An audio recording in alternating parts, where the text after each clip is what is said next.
Hello. Hello. Shalom. Welcome to the space where we, in theory, are live. I think it's working. We're live, hopefully, and it's a little different format tonight. Normally, Well, not really. well, It's just the same with the camera. Normally in this time slot. How about that? Right. In this time slot, it should be goalie interference presented by the Jimmerson Law Firm, in which I will read the read. By the way, if you're listening on wherever you're listening, tell us if it's working. Hello, all these people. Tell us if it's working, if you can actually hear us. I think you should be able to hear us. I don't think you left it on the comments section. I have it on the comments section over here. Okay, good. I'm good. We're All right. fine. But I'm going free today. Yeah, this is Nothing. Yeah, all right. John. Thanks, John. Yeah, okay. Nicholas. People can hear us? Thanks, people. Yeah, we did it right. Okay, so shout out to me for figuring this out. Whoa. Yeah. No. Time out. No. So What timeout? what's I the better figured it out. shooting It was- percentage or better camera working percentage? 1 for 1 or 1 for 3? Yeah, well, I mean, Dingus over here got here at like, what'd you get here at like 5:30. 5:30? Yeah. And set this up? And nothing was happening. And then I didn't walked even in. know- well, I thought we were using. I didn't even know you were using this software. And so then I was- walked in, and he's like, well, it's not working. I'm like, all right, well, pull StreamYard up. Now what? I don't know, plug the camera in. Well, you didn't Okay, now tell is it me you were working? using Okay, now it's StreamYard. working. So shout out to me for No, making this happen. You did not Thank give you, me the Ken. You're welcome. information You work hard. Thank you. I appreciate it. Appreciate you didn't it. have to go above I know. and over. I know. And I would have had all three going if he wasn't, making life more difficult on me. He told me there's Well, not if an app. you should have gotten here the same time you said you were gonna get here. Well, I had a poop on butt situation. Ooh. Not for Wiglaf. Naturally. Yeah. So inside or No, he's outside and he's going. or on. He's got, the good squat going. Yeah, I and then didn't- it just doesn't release. so it's not like he tries to wipe his butt by smearing. No, it on I the caught rug him and then, before like, it that. gets stuck. We've been there. Yeah, I got him before he did the itchy butt walk. it's a bad We move. got him. I mean, it's a good We move got for him. dogs, But we had it was kind of stuck on there, and then it was, it wasn't fully out of there. So what do you got, then gloves? we had, in this case, I was using a rock, and because it's always like a hair, so you got to get it, and then it was, so it took a long time. It took a Well, good as long 30 as you minutes, clean and then 30 Chick-fil-A minutes was a of little washing on your the hands. slow side. Luckily, but then I was here. Then I figured it out, and now it's Yeah, 7:14, and we're here. again, thank you. And in the end, for fixing it. end, what we were able to do was we were able to successfully achieve the goal, right? Yes, We wanted to be on the air, live, on video. Hello. We did it. You know who's not doing shit like that? Who? The Golden Knights. Oh, on video especially. They just keep losing. And even when they win, it felt like they lost. Was last night one of those games? Okay, I know the Didn't it the Senators Eichel game. one? That was pretty exciting. They needed a miracle to beat the fucking At Senators. this point, I will take any that. win at any way they can get it. Oh, You got to take that, right? Now I agree with him there, but then you can't follow it up like that shitty performance last night. Well, You can't I mean, allow. to me, like if They're one of the worst defensive I teams, think aren't they? Philadelphia. I think Yeah, they're one horrible. goal should have been enough last game. really, Yeah. you're fine with just No. I'm not fine with just one goal, but in that game, it should have been enough. No, you should be able to score 2 No. on Carter I Hutton. understand the score. There's a scoring problem, but in that game, the way it was played and what happened, one goal should have been enough. just because you're like, oh, it was 2 bad goals by Leonard, Yes. and therefore Leonard lost the game. But they had 48 shots. No, I know. And they got it's one they're goal. Connected. I understand. right, or did they even get One one? They power got play. one power play goal. Yeah. Yeah. I can't even remember it. How did it happen? was, The tic-tac-toe. tic-tac-toe Dodonov I'm thing. saying Finally, I'm we not saw saying something. they played great offensively, but they could have won that game 1-0. No, you can't. You can't win that game 1-0 Why? because you have to beat Philadelphia. You have to No, score. I understand that, but they didn't, and both goals that Philadelphia Philly scored were only not that good. scored 2 goals. They couldn't Yeah. even get an empty net. And both goals were not good. Again, what I'm saying is you can't go into a place like Philadelphia and expect to win But 2-0. Just score 3 and win the game. But my issue with blaming it on the goalie, the 2 goals are shitty bad. team. I get it. The 2 goals are not good. The first one's a little wacky. I think he thought it was going to be tipped, and then it's not. Okay. Not great. Probably want to stop that one. The one on the wraparound. Yeah, you got to get back there. Yeah. And that's partially to me also on the defense. You can't allow wraparound chances when Robin Leonard's your goalie. You can't. Like, can I say maybe part of the deal, but potentially injured too, or not injured, but not healthy, fully healthy. But then the problem is you can't sit there and say, well, if they don't get either of those bad goals, then the Golden Knights would have still gotten 49 shots and dominated. No, it was 2-0. And Philly's like, okay, well, let's just pack it in for the rest of the game. And they're never going to score. No, that was happening before they scored, though. Well, no, it was fairly even in the first period. Not Philly really. had 5 high danger chances Before the first goal? Yeah, no. Well, in the first period. Didn't they have 3 power plays within the first multiple 22 power minutes? plays, Both teams did. And the both doesn't power matter. plays The were Golden nightmare. Knights we're talking I mean, about. it's just excusing away the fact that you score one goal against Philadelphia. Like, that's what it is. If you blame it on the goalie, you're excusing it. For that game. The Senators, I think, keep teams to like a really kind of 3 goals or under, right? They're not good either. Yeah, but they're not as bad as Philadelphia. And I thought yesterday there was almost like no level of interest. Well, but I thought I thought the way Philadelphia was playing is how you need to play to beat Vegas. I thought the way that Ottawa was playing is how you need to play to beat Vegas. I think these are actually not good teams, and we'll get into this playing up or down to the competition thing that I keep hearing that I'm going to try and squash today.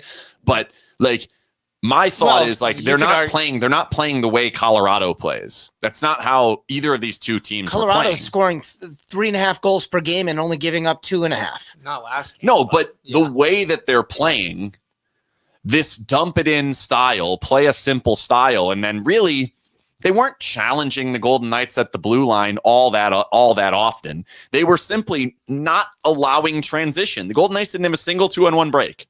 Not a breakaway, not a 2-on-1 break. If you tell me my team's playing, so say I'm the coach of Buffalo for tomorrow, who is their coach? The soccer guy question. Still? Who is their coach? Kruger. No longer. No, Kruger. Yeah. Fuck, who is their coach? I'll look it up. Not Mike Yeo was on the bench DJ of the last Smith, game. but he's Ottawa's coach. What a mess. I mean, that just shows how useless Buffalo is that I don't even know who the damn coach is. But like, if you're going into that, step one, how do we beat this team tonight? Don Granato. Oh, yeah. I like him. Good for him. I like him. He's a good American boy. It is. Good American Chicago? family. Maybe. Somebody I knew was related to Cammy Granato. Cammy, yeah. I don't remember. But so the first thought is like, no transition. Do not give them transition chances. Never give them a transition chance. And you look at it. He's from Illinois. Ottawa. 1 goal, Vegas, at 5-on-5. Transition chance that Brandstrom hands them. That I guarantee you, as a coach, you're like, don't do that. And then he does it, and you're like, I told you not to do that. Yeah, young kid. Not a lot you could do. Like, okay, that gives them a goal. All right, that's their goal. The other one, power play shot, lucky power play opportunity that Eichel scores. You'll take it, sticks it in the goal. Not a huge fan of like, there's only a handful of guys who can collect that puck and get it off. No, every single power play half wall player can score that goal. Do they in that moment? Probably not. Only certain players on the team. I mean, every other player on the Golden Knights whips that like a goal and a half to the left. Max specifically. His shot banked off 2 dudes and made a V pattern right out to Eichel. I hate slamming their shot, but like he's way off, right? Stevenson's off. Everybody's off mark now. The only one that I really trust is Marshall. Like the only one that I actually he missed a wide open one last night. Actually, one of their very few transition chances, and Ottawa had it covered up pretty well, but Carlson just inside outs a dude. So why I think it was Provorov. What's the sense of even taking these shots? Why not? Well, you have to. But they're missing them. And then they just keep taking and what taking. What are you going to tell them? Hey, only take shots that you're going to make. Yeah, but coach, we don't make any. Well, that's fair, but let's just say teams win with 15, 16 goals. I mean, shots. Usually that means they're ahead. Yeah. But the Golden Knights rarely play like that. That's not their style. There's multiple reasons for that. One, they're perfectly fine to just throw the puck out of a defensive zone and then reset up in the neutral zone, and we'll get you on your entry, or you're going to, what's the sense of a bad shot, though? I mean, like, what's your point? I guess what I'm saying is like you were saying that when you go in and play a team like Philadelphia, right? They go and play their style, and then Philadelphia has their game plan specifically designed to beat the Golden Knights. Vegas never goes into a game specifically designed. We have to pick up these 2 points. They do against Colorado. Right. But like Vegas should be, and I think still believes that they're an elite team. With this lineup? With this lineup, you should be an elite team. How is this lineup all that much different than what they've put out there in the previous seasons? Well, if Eichel is Stone, Nick Waugh wouldn't be where Stone. So you're missing what? Janmark and McNabb. I guess Martinez is out, but like even McNabb, in the past they had Merrill and Holden, right? And they were fine. And so Merrill and Holden as opposed to McNabb, like Hutton's in there. I think Merrill and Holden are better than Hutton. McNabb's out. Okay, so you're missing Janmark and Martinez. And you're counting Stone just Stone would be Eichel. Stone would be Eichel. What I'm saying is the team last year that won in the playoffs, at times in the playoffs, they were missing Stevenson. They were missing Pacioretty at the beginning, and they found a way to beat Minnesota. Like, this roster currently has won in the past a lot. Okay, so let's go to this roster. Like, even previously, like, they're not under talented with the roster that they're putting out there these last 2 games. I mean, it's pretty easy to see that Eichel's the most skilled player on the ice. Sure. I mean, so when you're talking about now the team is completely changed than last year's team in that playoffs. This current lineup is his lineup. Whereas in the past, well, if you're playing that game, then we get a huge problem because they stink since he's been in there. Like, I don't think it's Eichel's fault. I don't think it's Eichel's fault. I don't think it's Eichel's fault at all. But I think Pacioretty is not fully healthy right now. He just doesn't look it. What part of his game is missing other than the puck going in? That. And so you're just going to say that's health? Why is he playing then? I mean, is it me or is he just incredibly inaccurate? I think he looks like he always looks, except for when he's scoring, they go in. When he's not, they don't. I think the forechecking's there. His physicality's there. I don't think he looks slow.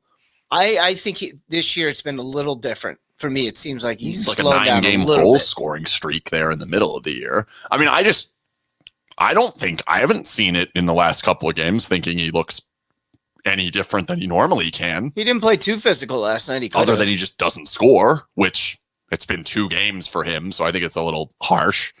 Well, it's more or less the inconsistency, right? So it's more inconsistency from the team. That's the problem. And more so like the defenseman.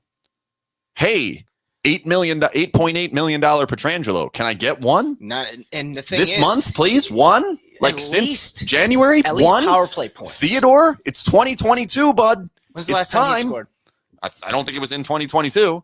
17 games or 18 games, something 24. like that. Was it the Islanders? It's a lot. The Islanders game? Yeah, so it's early 2022. I don't want to break out the numbers I already have because we're going to post it White tomorrow. Cloud, Haig, Coughlin, Hutton. Defensively, where are we, Hutton fellas? Scored the other day. Okay. Defensively, they relied on that last season. Actually, yeah, like the video I posted, Hutton was good.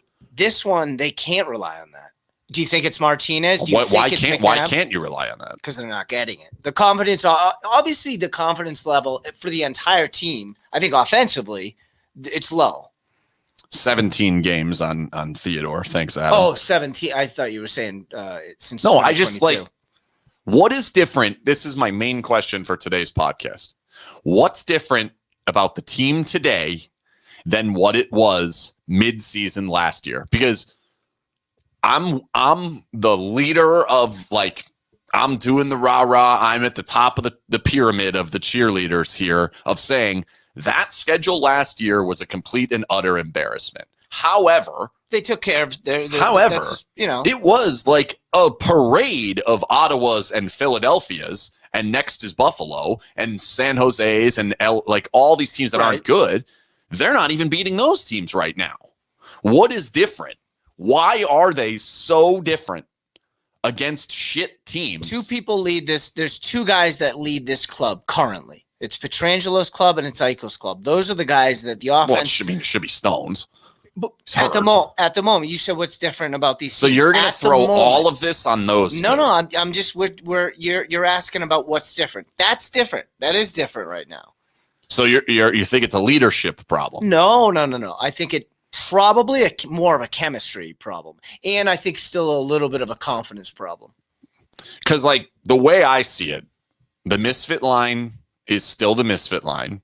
Your top line a year ago was Pacioretty, Stevenson, Stone. Now it's Eichel, Pacioretty, and fill in the blank. But whoever the fill in the blank is, that player, it actually can be Stevenson, technically out of position, but whatever. Eichel, Pacioretty, whoever the third player is, isn't going to be that much worse than Pacioretty, Eichel, or Pacioretty, Stone, Stevenson. It's really not. The third line, fairly similar. There was Tuck for a time in that last year, so they were a little deeper there. But like Dodonov is not good, and I think there is a drop off between what Dodonov was and what Tuck was. Last night should make you feel a little bit better. I think not really. Noshik was a little bit better than some of the guys that they have towards the bottom of the lineup. To me, the biggest difference is what they're getting on the defensive end. Like Martinez was a great player last season, an unbelievable season that I remember specifically writing. He will never replicate this the rest of his life.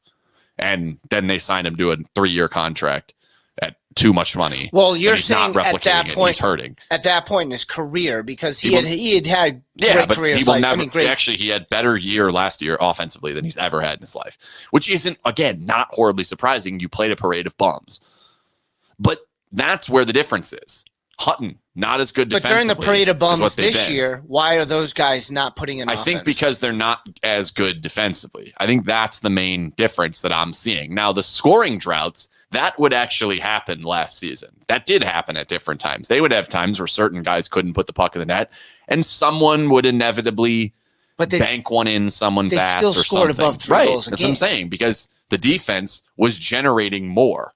They were generating more offense than they have now. This group of defensemen isn't generating offense. You're not getting anything from Strangelo. You're not getting anything from Theodore. You're not getting much of anything from Hutton or Whitecloud. So last year... And Martinez isn't there, and the players in his place, Haig and Coughlin, aren't playing that well. Horrible, but I'm not making a controversy here, but you asked about what was different. Fleury was more of your number one last year. I think there's a huge part. That's a big part of it too. So is there, in last year, in that case, the defense probably felt really confident going forward, right?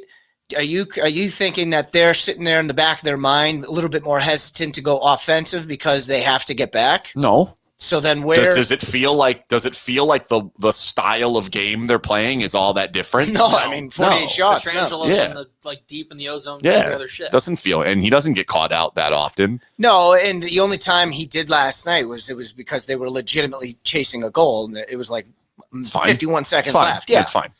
They didn't even score. But. I don't see a huge difference. So it's like, well, what is the actual problem that's going on here? And like, I can't point it at Eichel. Is it a system? We go back to it every week. We do. I think the system is designed to not get them transition chances. Well, then how are they going to win the game? Especially in the postseason when it's all about transition chances. That's my problem. That's been the problem. So the system needs part of the system is not good, but it's also very hard for me to take a team and a coaching staff and a system that sets up 48 chances, 48 scoring shots. Sorry. They had 6.5 expected goals last night. And does it need to be better decision making? Someone needs to score the damn thing. These numbers are ridiculous. If I know a lot of this goes on the coach, and I can't go there because defensively, I know that the system works defensively. It has shown to work defensively. They can suppress shots against anybody, including the best teams in the league. They did it for a portion of time against Carolina. They did it against Colorado. They did it against Florida. They did it against Tampa. All this season inside of a time where they're not even playing well. Washington gave up no goals to Washington in a road game. So, they can do it defensively. Not to mention, it hasn't been them. They've only given up 3 goals in the past 2 games. Right. So it's not And necessarily lost defense. one and probably could have lost the other one. Like if they don't get a bad penalty call and then a fortunate bounce on a power play that they didn't even earn in the first place, maybe they don't win that game. I don't know what happens in 3-on-3. I mean, they get a point. Yeah. So at least you get a point. But And then still, that's not good. At 3. maybe you 1 win, point between Philadelphia and the Senators, not good yeah, enough. And you'll take your 2. Good job, Jack, getting that done. But like the systems, oh geez, I'm going to knock my phone off. The systems, I think, are fine. I just don't know that they have the players to match the systems. So the system needs to change to match Why? the players. I don't. Because Don't you that's think the it's too roster you late? have. No, they changed the defensive system in the middle of the year, like 2 years ago. Not with this coach. No, they did it with the other coach, and But I then think they changed told the him. system when the new coach came in. But this coach is they also had like 6 games together, and then they had like 4 months to watch film, and then And then put it they together. went all the way to the Western Conference Final. But they had a training camp to get to put themselves in that position. You can't. This coach, this is his baby, right? And he even said he took some things from John Cooper and he formed his own little. You're right. If John Cooper's doing it successfully, what does that say about here? Well, like they have more players that are dangerous in the offensive zone. Vegas doesn't have a Stamkos. They don't have a Kucherov. They don't have a Point.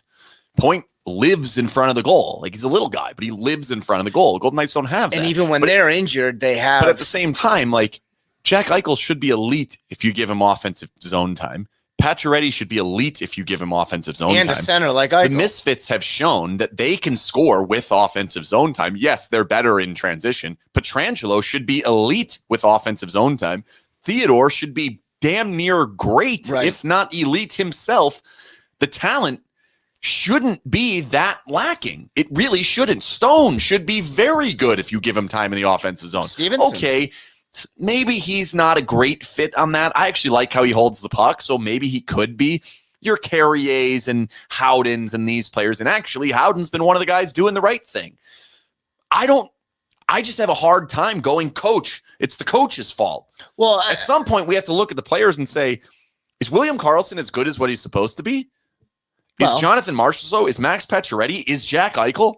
was William Karlsson paid like a 43 goal scorer? Yeah. No, he wasn't. Not 43, but he was paid to be a legitimate high-end 1 or like a low-end 1 or a high-end 2 center. They went and got a high end 1 center. Yes. So paying him $6 million or whatever is Shouldn't the probably hot- the like- equivalent of a second. Maybe I am coming around to Center. blaming it on Jack Eichel.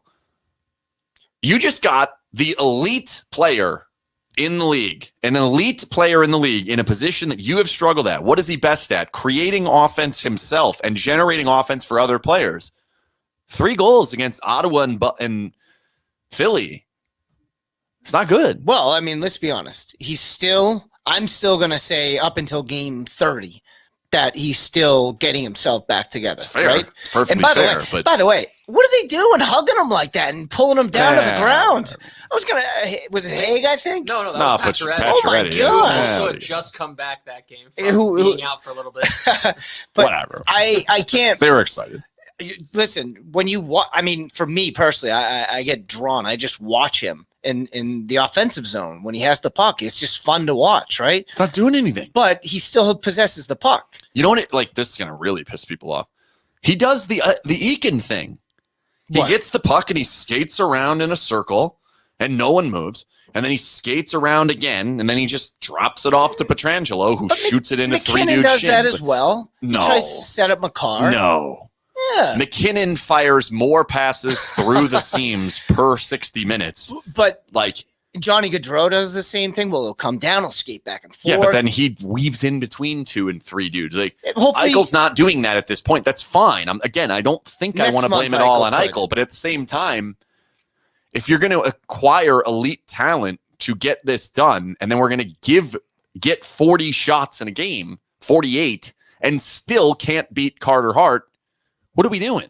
And by the way, I think he could have had a good game even if he gave up 3 goals. Do you know what I mean? Like 48 shots. That's what. How many- There was nothing. He didn't do anything crazy. Yeah, like how many were like great? Mostly in his That's chest. well. That's what I was Right. saying earlier. If he gave up 3 goals to the Golden Knights, who had a good game, right? You wouldn't blame it on Carter Hart. No, Last probably night, not. The hot goalie was not there. I'm sorry. All right. It was not a hot goalie last night. He was fine. So I've heard it a few times already on the broadcast. Thatcher, Demko, Hudobin. It's not. They're fine. Not, they were not fine. A hot goalie last night. They weren't he just bad. Goalie. Yeah, they did what they're supposed to do. Was Mackenzie Blackwood? Yeah, no. Was he hot? No. Wedgwood? No, he was bad actually. I'm Scott. I'm like Mackenzie Blackwood. Scott Wedgwood. No, like I'm starting to ask the question. I asked it last year. I've asked it before. Is the talent on this team overrated? Well, it's overpaid. Is it overrated? Overpaid doesn't really matter because they have a band, like the salary cap doesn't matter. They're pretty damn close to a cap team with the healthy players on the roster. It's a little under, but for most teams, that's where you are at this point in the year. Right. And you played Ottawa. Wait, with LTIR? Yeah. I don't think so. So there's 5 million. Like there's like 14 million on LTIR. Yeah. And they're like 11 over. I don't think so. I'm gonna check. Okay. You're okay. Let's start with the top. The biggest deal that this team ever made Eichel. at the time was Mark Stone. Okay. Not playing. Is Mark Stone an 80 or 70 point guy? Probably not. All the time. Probably not. Were we expecting that? Yes. Okay. Does his defensive skills and ability to keep the puck transition real quick, is that worth he's good. $9.5 million? Probably not. Okay. Take the money out.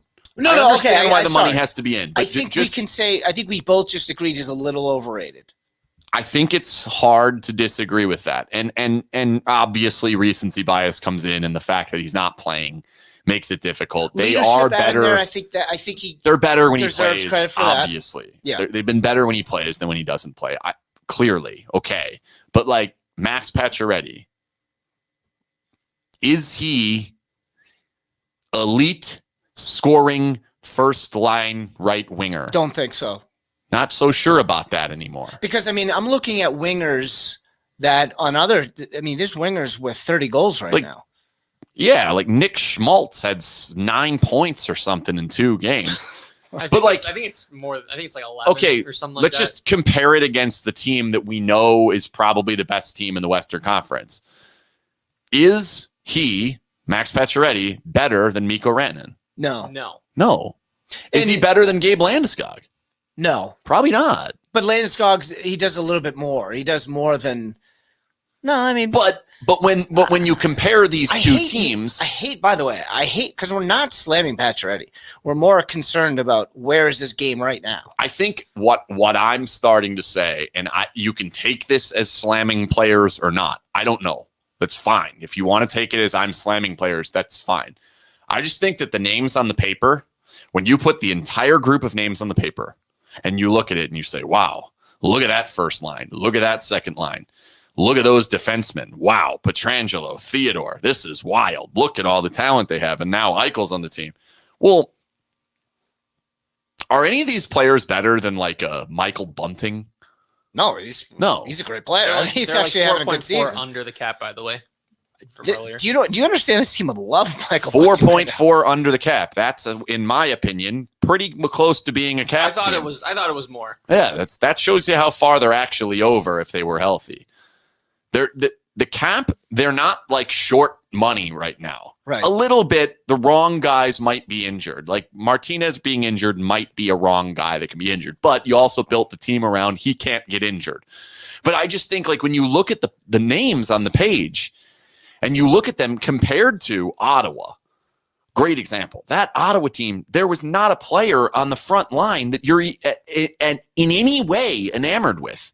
None of them. Well, Brady Tkachuk's pretty good. He's fine. And they have a couple of other guys. I mean, but I see what you're saying. It's not like you're sitting there going, well, I'll take him over Stone. I'll take him over I think if you were to do a fantasy draft of like, let me get the players in order. Like, okay, maybe Brady Tkachuk goes after 6 Golden Knights. Probably after Stevenson, maybe.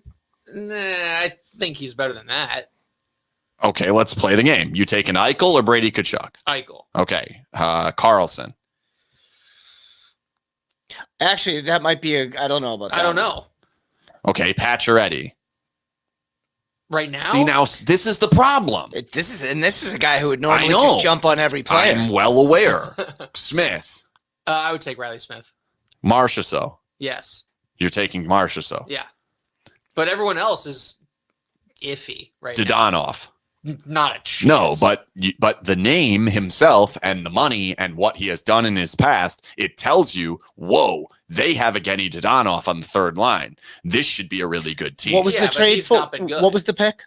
It was second round pick and Holden. So when you're trading a second round pick, you're committing to a pretty good player. Oh yeah, I mean, on paper, in this organization, you're committing to the opportunity to buy another player, right? But in the world of pick value, you're giving right? up an asset to get it. But like, I feel like the current version of Eichel, it's very good. He's not necessarily that much better than any other number one center on the other team that they're going to play. They just played against Claude Giroux. Right now, who was better?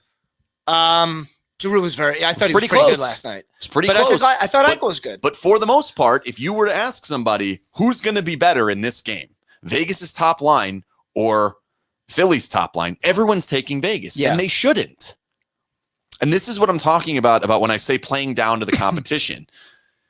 Playing down to the competition insinuates that you are better than the competition, that you at your average level would beat this team on any given day if you just play average. And the fact that you're not and you're playing at their level means you're playing below your level.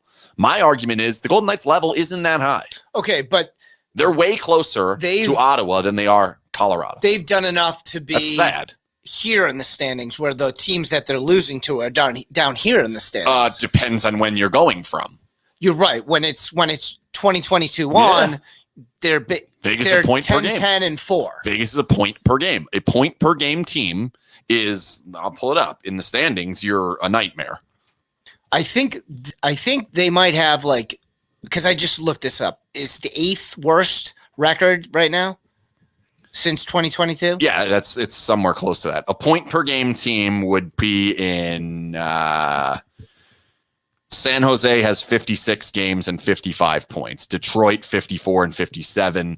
New York 50 and 53. Columbus 59 and 57. Winnipeg 60 and 57. So you're in between at a point per game pace, which the Golden Knights have done since January 1st. That's 24 games. That's a long stretch of hockey. More than a quarter of the season. They are in between Columbus and San Jose. And actually closer to San Jose was 1 point under than Columbus. And it feels like the beginning of the season again. What, when they were 1-4-0? And beyond that, they lost 4 straight at the beginning of the year. Yeah, they were 1-4-0. And they won 2 in extra time. Then they lost to the Leafs. Listen, played some bad teams. I think they're worse than that. I think this is the worst we've ever seen them.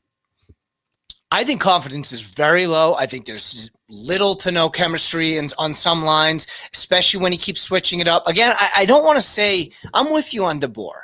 What do you want him to do? Let him. If it doesn't happen again, if it happens the same way it has in the postseason as it did the past 2 years, then I'm really concerned. At some point, isn't it the players? Right now, in the how regular many times season, do they have to not be able to score and then look at their roster and say deepest roster we've ever had? And you're like, well, wait a minute. They can't score. Statistically, how is that the coach's you can't fault? even say that Is anymore. it the coach's fault that Ottawa only had 1 goal or 1 goal against Vegas? No, because they don't have any scoring talent. Right. But that's because the names aren't as recognizable as the Golden Knights names. Is Alex Pietrangelo an elite scoring defenseman? I think he should be. No, I think he's just outside the top 10. Is Shea Theodore? Maybe not. Shea Theodore. The history of Shea Theodore tells us 0.75 points per game. This year, nothing close. Shea should be in the top 10 by now. We're not talking about the 25-year-old that, was hot in the bubble, or 24, whatever at the time. He's now whatever age, and he's really has not. He doesn't have the same impact he did 2 years ago. No. And we can't. Is that the coach's fault, or is that just he's not that good? I hate thinking that, but isn't it look that way? At some point, if they're all doing it, people like him are going to yell at me and remind me that he's He is fourth in the team in scoring. Yeah, right. Like, well, but somebody has to be. But I just don't think there are he times. He hasn't been injured, right? Let's see. There are times. He's couple games. played 54. Yeah, a couple games. So that alone is going to make you fourth in the league or fourth on the team. When they have the power play and he's out there, it's almost like he's just there to distribute. He's never really considered, I'm going to take this shot. It's almost like the last case scenario. I think the last time that happened was when they were 6-on-5 against the Islanders to tie the game. Yeah, and like when they're 6-on-5, they put the extra player in front of the goal. And now they're doing exactly what the system calls for, which is get it to the high slot, rip it through traffic, and we have a guy to either tip it in or it just goes straight in. But at 5-on-5, that's never there because they don't get players to the front of the goal. Wasn't the power play for a while just to try and get a shot from the point? I mean, it has been at certain times. I wouldn't say it was a shot from the point. They wanted high slot or they wanted get it down to the half wall and where, wow, See that, people? Pacioretty or Martinez. But like, there's too many players that we believe have the ability to score at a level that they're not scoring at, and I don't think can score at. What is the expectation for Jack Eichel? 1.5 points per game? Like, he is basically a point per game player with the Golden Knights, despite missing 11 games. This is him. I mean, 11 months. Well, that's what I meant. I mean, for the most part, you'll take an 82-point center.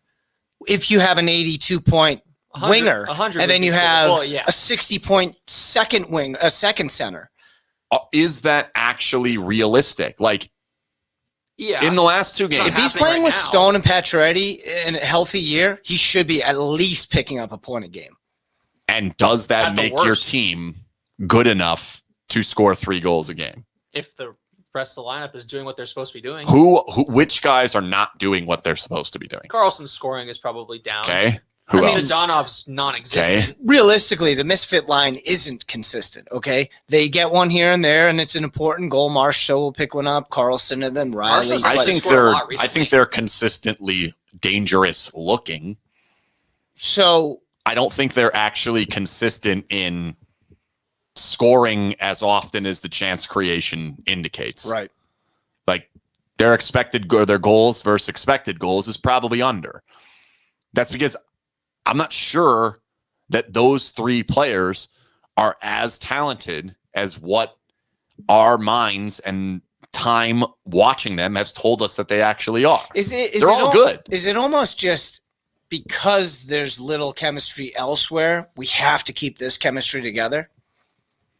I mean, I made the argument last night in the Twitter space that like if they're going to be consistent, but the other 9 are going to be horrible, then you have to rip them apart to try to drag the other 9 up. Right. Like, okay, well, if these 3 are good, do it? No. Well, actually, in the lines today, they were mixed up, but there was also a bunch of guys missing, so it's hard to say.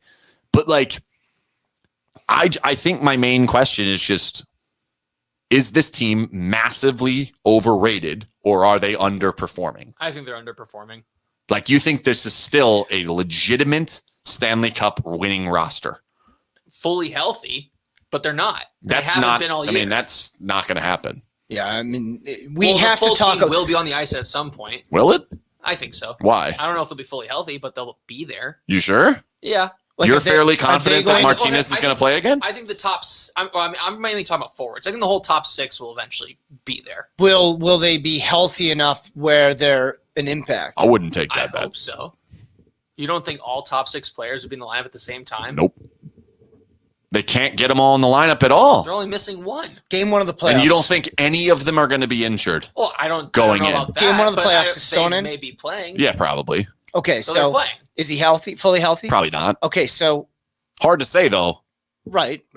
All I know is if he's not fully healthy, then I'm worried. I just don't understand why. What gives you reason to believe outside of hope? And we've played this game many different times before.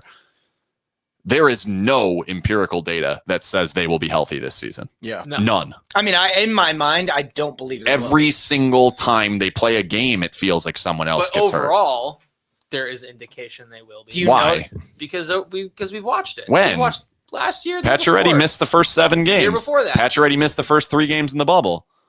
Really? Yes.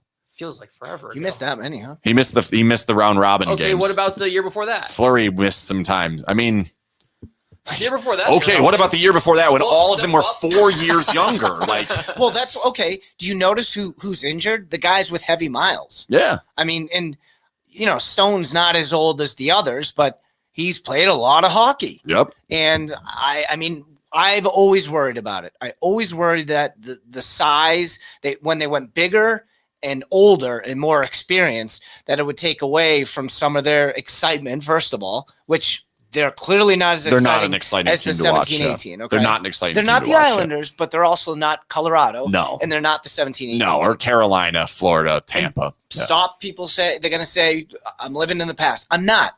All I'm saying is there was one style and there was another. Yeah, it's a different brand my of hockey, preference is that. Well, like, for instance, Anaheim plays a fairly exciting brand of hockey. They Right. stink. But they're exciting. They're exciting. Like, Zegras might do some crazy shit at any moment. Right. Gibson might have a great Yeah, like- save. They play a fun style. If they're down by 3, you're still thinking, like, I remember looking last night, it was 8-3. I'm like, they might come back. Oh, I doubt it, but they might. If Yeah. the Golden Knights are down 8-3, it's good night. yeah. Like, forget about it. The Golden Knights were just up 5-1 with their 5-2. 5-1 or 5-2 on Anaheim, and they almost blew it. Yeah. Well, that's another. Because that's how Anaheim plays. Another problem they've But had all year. Anaheim's not good, but they But that's play just a general they play a problem they've fun had. brand of hockey. They don't win. But it could win. It could be the winning formula Down for the years road when later. it's supplemented and they get more good players in, kind of like the Kings are doing right now. Like, you put some extra players in there that fit and work, Arvidsson, Deneau, all of a sudden you can push the envelope a little bit. But, like, Tell me what happened, right? We were introduced to Gerard Gallant. Or was it McPhee? I forget. And that's when we were told we are building an exciting, fast Yeah. transition yeah, it was team. McPhee. Okay. What happened that year? That fast, exciting transition team. Won. What they do? They won. They were 3 games away from winning the cup. Hey, shout out to Bill Anderson for this $20 super chat on YouTube. Oh, wow. Thank you. It's very nice of you, Bill. You know, it sucks because Alex has 3 cameras, but 2 not working. I keep going to, I was look going at to the say, camera, but I can't. I don't know which one's not working. You if know what Bill I mean? gives the one us with like the red light is the one that's on. if Bill puts like 2 more zeros behind that or move the decimal point to the right, maybe we would have 3 cameras that work. Actually, that's not true. So don't do Yeah, that, Bill. Bill. We have the cameras. We just don't have a capable operator. Hopefully next time. I was the one No, who told. Hopefully next time your dog doesn't shit himself, you can get here earlier. Then you'll fix up all 3. Correct. If I was on time, if the So dog's it's your fault. poop wasn't on his butt. So it's your fault. But No, definitely not my what fault. happened after the 3 wins away from the cup? Yeah. Why did they We decide need to get bigger. We need to get Stasny, slower. We need to Stone, yeah. Pacioretty? Yeah. I don't know. That's a question. Because the second line was that That's bad a question defensively? that I think in 10 years, we will eventually get Kelly McCrimmon on an interview 10 years later from now when I'm 55 or some shit. Maybe that's Well, 20 years or 30 years. I don't know. Whatever. You're Simple skipping. math. A long time from now, when they're long gone from this organization, we will eventually get them and we will be able. I don't know that George will ever do it. Maybe. But I think Kelly will eventually do it down the road. And we need to know the answer of why did that style not suit you? Why did you feel like What that did you style see could not win? Other than the hollow line. Like, we were told they wanted to get a better second And the line. Hollow line actually, in many ways, was the least fit for the style that they were playing. And they still produced They Hollow probably had 29 Yeah, goals. like, Neil they at least had 20, and then Perron was they probably didn't close play to in 20. transition the same Yeah. way that the other 3 lines did. Imagine if they could get the scoring from that line right now. Yeah. That line could probably carry them for a few weeks. But then, like, the other question becomes, like, did they acquire the right players along the way? And like, it's hard because there's one part of you that says, well, but wait a minute. They went to the Western Conference Finals back-to-back seasons. They were in the Final Four back-to-back seasons. Like, how can you possibly say that these players aren't good enough? And I get it. I'm there. Like, Well, but they're That's why I losing. said they're underperforming. They're I can't- losing but to that exact thing you're saying. One roster looks better than the other. They're losing to the roster that doesn't look as good. And they beat rosters that were just bad. Right. Their run to Well, the Colorado final, except Colorado, their run to the last 2 conference finals was Chicago which horrible. was just a warm up. I don't even know if they've won a game since that time. Like it was just a warm up. Horrible. Like I'd actually kind of want to know this. Has Chicago won 4 out of 7 since they lost to Vegas in that bubble? I would doubt. So their last 2 seasons. And actually, I'm not sure Vancouver has either. Maybe they were.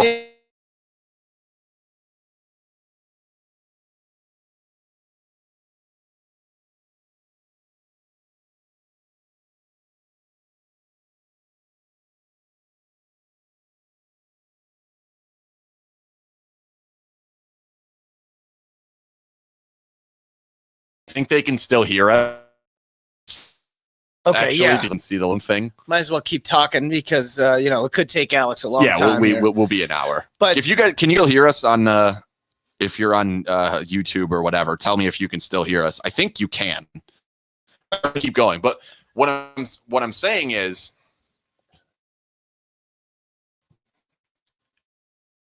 when they're getting was it was bad. Yeah. Vancouver, bad. Yeah. They were back. Maybe.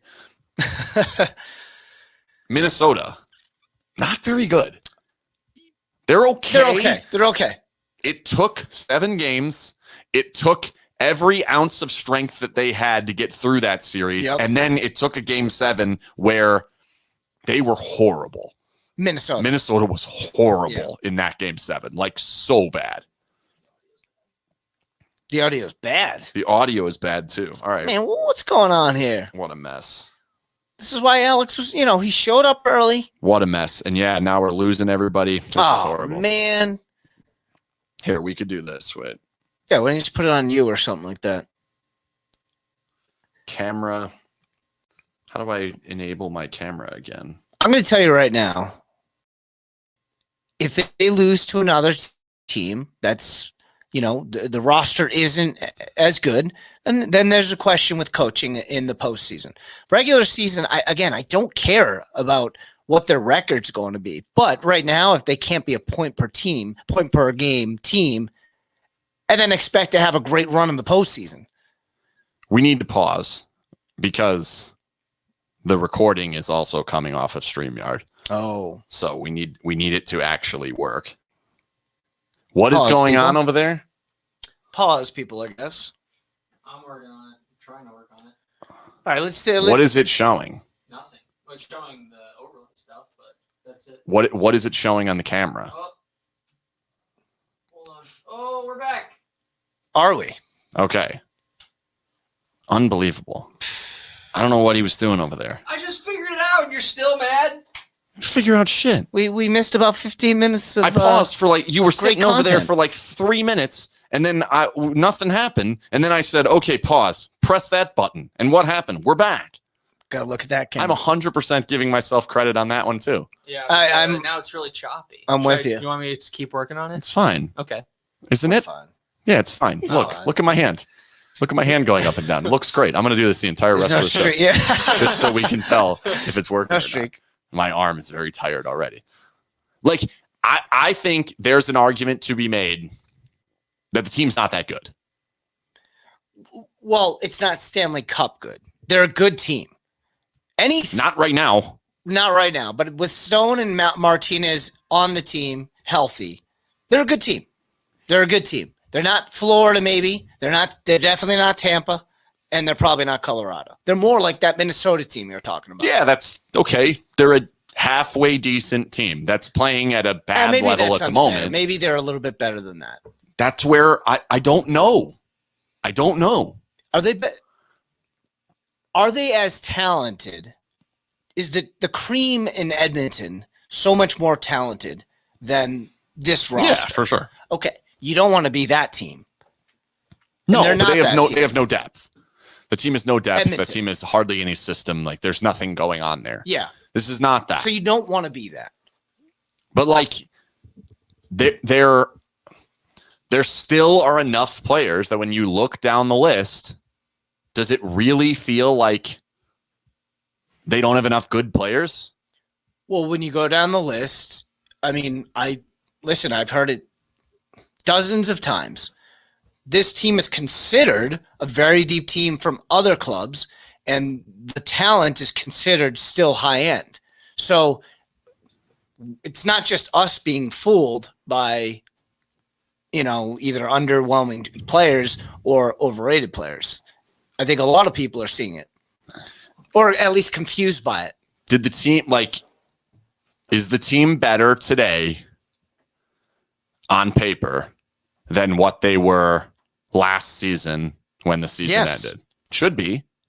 Now, they're also cheating in regards to the cap. Like, if they can't be healthy and in the regular season, okay. But, yes, it should be better. It's a very similar team. They lost Tuck. They lost Krebs, who didn't even play in the bubble or in the playoffs last season. And they added Jack Eichel. And they lost Holden. And they've gotten Ben Hutton, who's actually been pretty good. So, and granted, Holden was in there instead of Haig. And, now Haig is playing basically top pair minutes. Okay. But really, on paper, should be fairly similar. So are we overrating what we're seeing on the paper? Or are the players just not playing to the level that is possible? And then whose fault is that? Well, you would. That's a good question, because is it unmotivated players? It's the official testing of the stream. We good? Move. Or is it? Do they seem like unmotivated? No. Okay. So then you can't play the coach. You can't play the coach then. Unmotivated if you clothesline a dude who just had neck surgery after winning a game. You know what I mean? If you're unmotivated, that happens and you're like, yes, okay. Not clothesline neck surgery, man. So take DeBoer out of the equation. Do you or is that wrong? Do you feel that this team, the moment's exciting? But what makes you feel like they're unmotivated? I don't think they're unmotivated. That's what you thought. All you said. So okay. So if they're not unmotivated, are they underperforming as a team? Yes, right. Very much so. Individual players. Who? Dodonov is nowhere to be found. But it is this. That's who they traded for. Okay, he's an older, so he's still underperforming. I don't think I agree with that. Really? What was his numbers? This is him. What was his numbers last year? Comparable to this. I think this is him now. I think they traded for a player they thought was Florida and they got what he was last year, because that's what he is. And by the way, Ottawa probably thought they were getting the guy that they got from Florida, right? Who ended up not being a player that they thought was, and then was willing to give him away, or at least. What are Shea Theodore's numbers? Hold on. Did I have him right? Compared to the past season? So this year he has 36 points in 54 games. Last year he had 42 and 53. So he's 8 points short this season. The season before, 46 and 71, basically right on track for where he is this year. 37 and 79 the year before, so actually doing significantly better this year than he was 3 years ago. And the year before, his first year, his rookie year, 29 and 61. Shea Theodore had one season where he got 42 points in 53 games, finished sixth in the Norris. The year before, he actually finished sixth in the Norris with 46 points in 71 games. He now is right there. First, question one. Was he ever the sixth best defenseman in the NHL? No, absolutely not. And I feel bad saying that, but if you go down the list of annual guys who are on that list, he's nowhere close. Is he 6 away from Victor Hedman? My question is this Shea Theodore actually underperforming? Based on those numbers, no. It would suggest last year he overperformed. Based on bum slaying. 0.79 points per game last year. He's 0.67 this bum year. Slaying. And honestly, I was surprised by 0.67. What was it last year? 0.79. He pots 3 assists in a game against Buffalo tomorrow, and he's at 0.79. I might need 4. Let's see in the playoffs. But we see what I'm saying. The belief is Shea Theodore, elite player. I don't think he's elite. And I think there was always the history of him playing doesn't really indicate that. Max Pacioretty is headed for another season where he's basically on a 30-goal pace. He's been injured a lot. Right. This is him. What are you getting? This.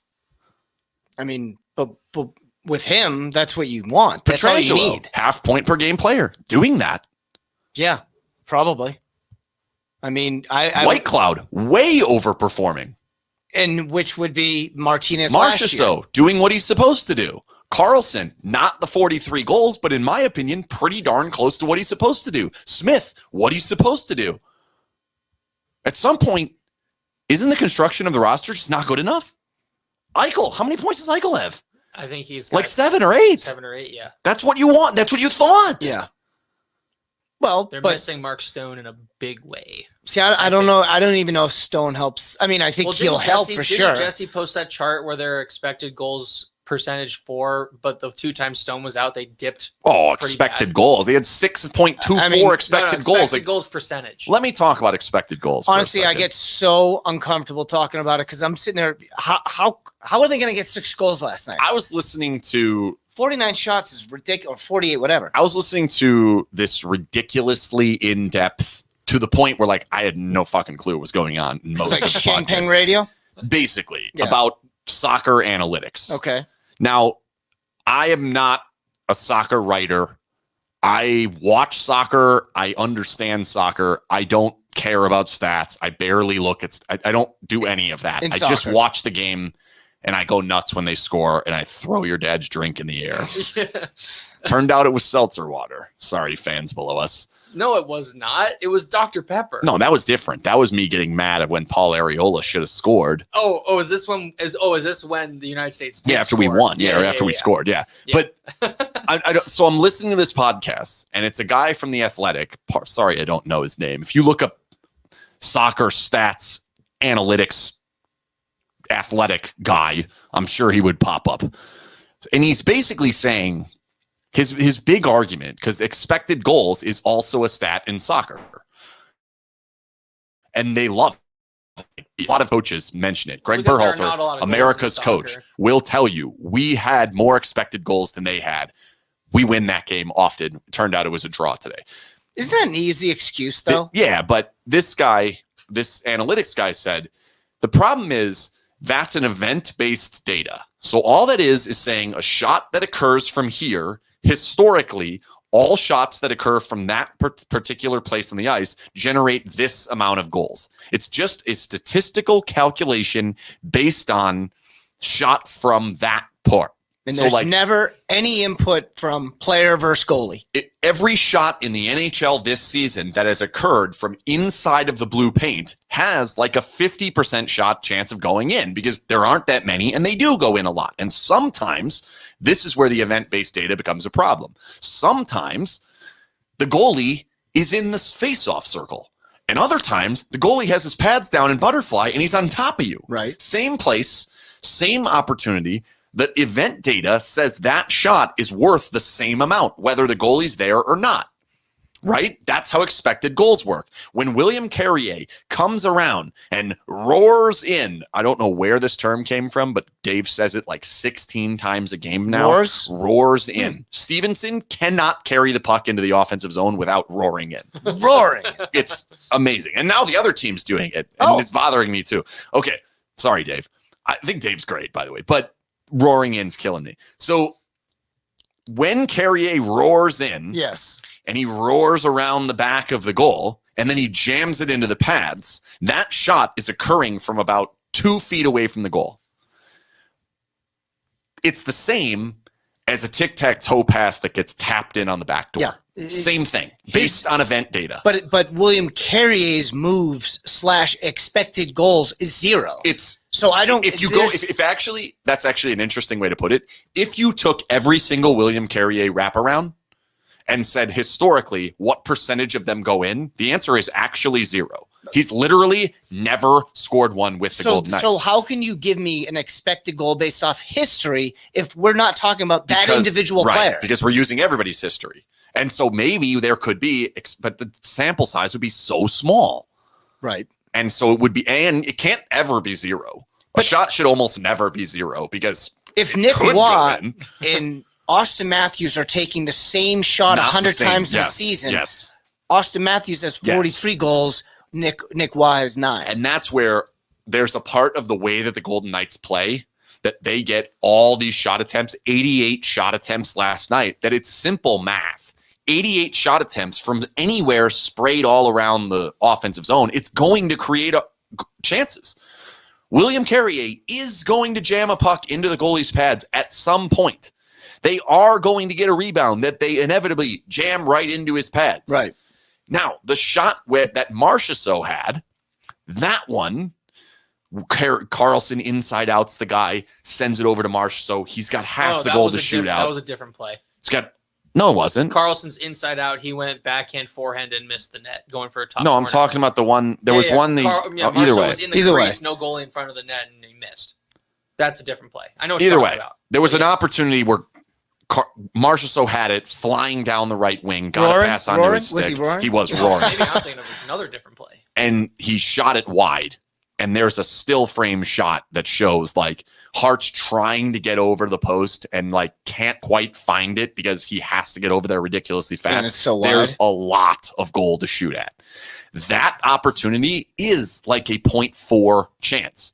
Soccer has data that says if the pass comes from this place and then a shot happens, that's worth this much. Soccer also has data that says how many players are in between the ball and the goalie when a shot occurs. So they're actually putting in the defense. How many players are behind the ball? How many passes led up to this? How many advanced passes led up to this? How many passes past a defensive player that led up to this? And it changes. There's also an expected goals in soccer that's based on the height of the ball. If the ball is 6 feet in the air, it's way more likely to be in the back of the net than if it's 4 because your head is 6 feet up and it's harder to get it to 4. Hockey doesn't have any of this. These are numbers that I can actually believe in. And when somebody says 6 expected goals, my mind, it's like, why am I even hearing that? Measured by type of shot? Or like it needs sequence or scoring chances measured by hand are probably the best thing that we get in hockey. And it's something that I've actually started to think that I might start doing next season is watch the game and just check mark every single time I have a scoring chance. And then I would probably try to do grade A did that. And anything else. Well, you and I did that year 1 and our numbers were way off than what the actual officials were. Yeah. I remember taking my number to Dave Gosher and asking, where do you guys get your scoring chance numbers? Did you roar over to Dave when you asked? I tried to roar. I didn't maybe Or get did the you speed. roar your question? Yes. And he just said, the staff gets them. So, like, I don't know. I think that would assume that the NHL is getting... They do it. Every single NHL team has a person that goes back over, watches the game, and grades scoring chances. But in-game? In-game, they probably don't. Well, he said the staff, so I would assume... and I think that is mostly either someone trying to keep up, which I doubt, because that basically has to be your full-time job. That's one of the reasons why I haven't tried to do it, because I'm going to have a hard time doing much of anything else. But I think if an individual person does it throughout the course of the season, but then as you go through, I do think you have to adjust it. A pass across the ice that ends up on Keegan Kolazar's stick historically wasn't going in. Then he buried one. And now the next one, you're like, I've seen it now. Right. The wraparound chance from Carrier is not going in. It's because it's never gone in. And so I wouldn't even mark it. It's not even a score. I wouldn't even mark it. But that's an individual. That's why we're doing it, because now we're talking about an actual player X as opposed to McKinnon doing it. And like in soccer, they have, because the English Premier League and the German Bundesliga and all these leagues like La Liga in Spain, they're all massively watched, like to the level of the NFL. We have way better stats in the NFL. Yeah. Baseball too. Unbelievably better. Baseball is a completely different story because it actually is event-based. Good point. And they're very good on measuring exit velocity and that kind of stuff. And that stuff's great. We don't have any of that. No. All we get, the only thing we get is where did this occur? And then the other problem with that is where did this occur is also being tracked by people live during the game.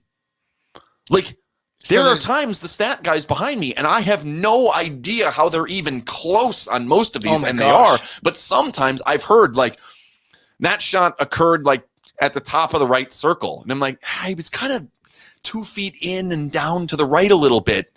It's a huge difference. But this is the best we've got. So the not data, only we have to almost throw some of the data out. Right. It's almost as if there's like a 2-goal window there, plus minus.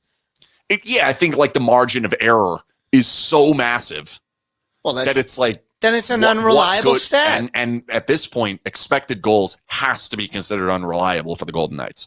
For the Golden Knights, there has to be a better way to look at it. I mean, me personally, when I just, again, this is one of those things that it's a pet peeve. 40 shots or more, they suck. Okay, clearly they suck. Yeah, which is so counterintuitive, but it's there. 5-8-1. Yeah, they're not good at it. 5-8-1 when they get 40 shots. 5 wins, 9 losses. Only one of them went to overtime. Maybe another one did with a win. By the way, there's also like 339 shot losses as well. So like, it's clear. It's happened last year as well. And I just think, show me a stat that actually proves to me that shooting 48 times is worth it. Well, there isn't one. No, I'm talking about this team. Oh, but they're losing. Right. Good point. Yeah, they're chasing, so they're shooting. Wouldn't it be nice? Oh no, I'm just saying. Well, yesterday, sure, but I'm saying the other games they probably weren't losing the whole game. Like they have player puck tracking capabilities. They've been working on getting it. I think it's actually active. They're just not sharing the data. I have absolutely no clue why that's the case. Would it surprise you if some of that data says the Golden Knights aren't that good? And we're not getting it for that reason? So, like, for instance. Like when Petrangelo's out there for a certain amount. So let's say there's a data that says puck is passed at least 20 feet, and then shot is taken with 0 or 1 player between puck and goal. If you do a straight line, 0 or 1. Yep. Between so the player. Two things have to happen. The puck has to travel at least 20 feet on a pass, and then a shot has to be taken. And usually you want it to be not through 2 bodies. Right. That's just simple hockey. The best way to score, pass the puck far, because then the goalie has to move, and then shoot it accurately, preferably not through someone who's going to block it. Right. Preferably just straight in. Best chance to score in all of hockey is a 2-on-0 in which you zing all the way to the right and pass it all the way back and hit it in the back door before the goalie ever moves across. Right. Literally not possible to stop. Right? It's the best chance. The Golden Knights, I think, probably are terrible at that stat. Unlike goals that should 100% go in. Just even go one shorter. How often do the Golden Knights take a shot that happens after a pass that travels at least 15 feet? Not very often. Well, not directly after. No one-timers. How many clear passes are they getting that distance? That data would tell us a lot about different players. What if I had that data and it said Mark Stone sends 9 passes a game 20 feet and the rest of the team combined throws 8? So you'd be like, holy shit, Mark Stone's good. Yeah. And also, holy shit, all these other guys suck. Yeah. At that. That data we don't have. Okay. All we have, the real advanced data that we actually have is number of times that they attempt to shoot it. And we live by that data, which is insane. Shot attempts. I'm there because I like possession, but also I'm losing faith in possession over the course of time because I think teams are ceding it to Vegas. We've watched it happen time in and time out. This isn't new. This is 3 seasons of this. Like, how often do you think a shot is taken where a player from the Golden Knights immediately preceding the shot is traveling faster than 10 miles an hour? Only in these transitions. They're good at it. And if you're not, so like they're traveling 10 miles an hour, and then within the next second and a half, 2 seconds, they get a shot off. Okay. Doesn't happen that often. I mean, it usually never happens when they're in the offensive zone. Aren't they more concerned about setting up and then going into an attack? And the argument would be, okay, well, then wouldn't it be nice to like get somebody moving forward? How often are they traveling quickly in the offensive zone when they shoot? They aren't. Probably the misfit line would do it Like, the most. Rebounds. How often do the Golden Knights get a shot within 2 seconds of a previous shot? Not It's a lot. rare. I mean, usually what happens is It happened the other night. if it scrambles in front of them, there's 3 defenders there chopping away with their sticks. It's loose. Maybe they get another one Like a tip- 5, a 6 tip would count as seconds that. later. But no, I A mean, tip would count as that. A shot is taken, then you tip it. That's a second shot within. The quickly. Eichel game winner was basically that. It was a shot. Yeah, and then it deflected back and another shot was But taken. that one, I think the advanced player puck tracking data would tell you unreplicable. Probably. That shot that Pacioretty took is terrible. It's terrible. There's 2 guys for it in the to way. land back. There's 2 guys in the way, and he hit the first one. Yeah. Now, where does it go? Well, in this case, hockey's stupid. It went right to Eichel, and he zinged it home because he's awesome. Remember? Okay, cool. Remember when all these discussions of us getting, I think it was year 1, we're going to get all those advanced stats tracking. Yeah, here, by the way, Tyler on Twitter here, or on YouTube, Money Puck posted rebound stats, and the Golden Knights were bottom half in the NHL. Yeah, that makes sense. Yeah, like they're not good at it, but that's part of the system.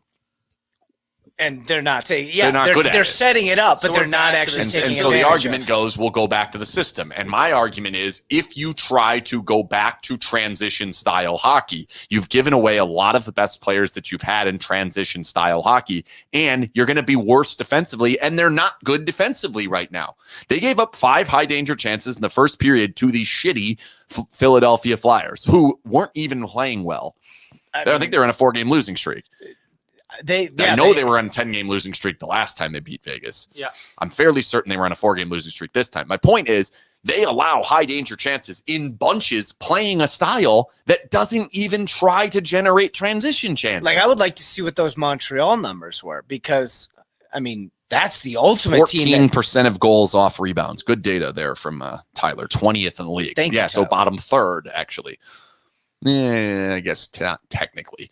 Okay, so remember year 1, they were Would have to talking be about 33 we're going to get Yeah. these advanced stats next year. Yeah, and they're tracking. struggling. And then there was one argument that the players were upset about it because they would expose them and hurt their negotiations. You're telling me now, about an hour ago, we were talking about, is this team underperforming or are they overrating? Those numbers would tell us. Yeah, what I'm telling you is some of the stats that players were concerned about, that like, I'm an $8 million player. These stats are going to come out and I'm suddenly going to be worth 4. Yeah. I think the Golden Knights have a lot of those. And those stats would answer that question for us.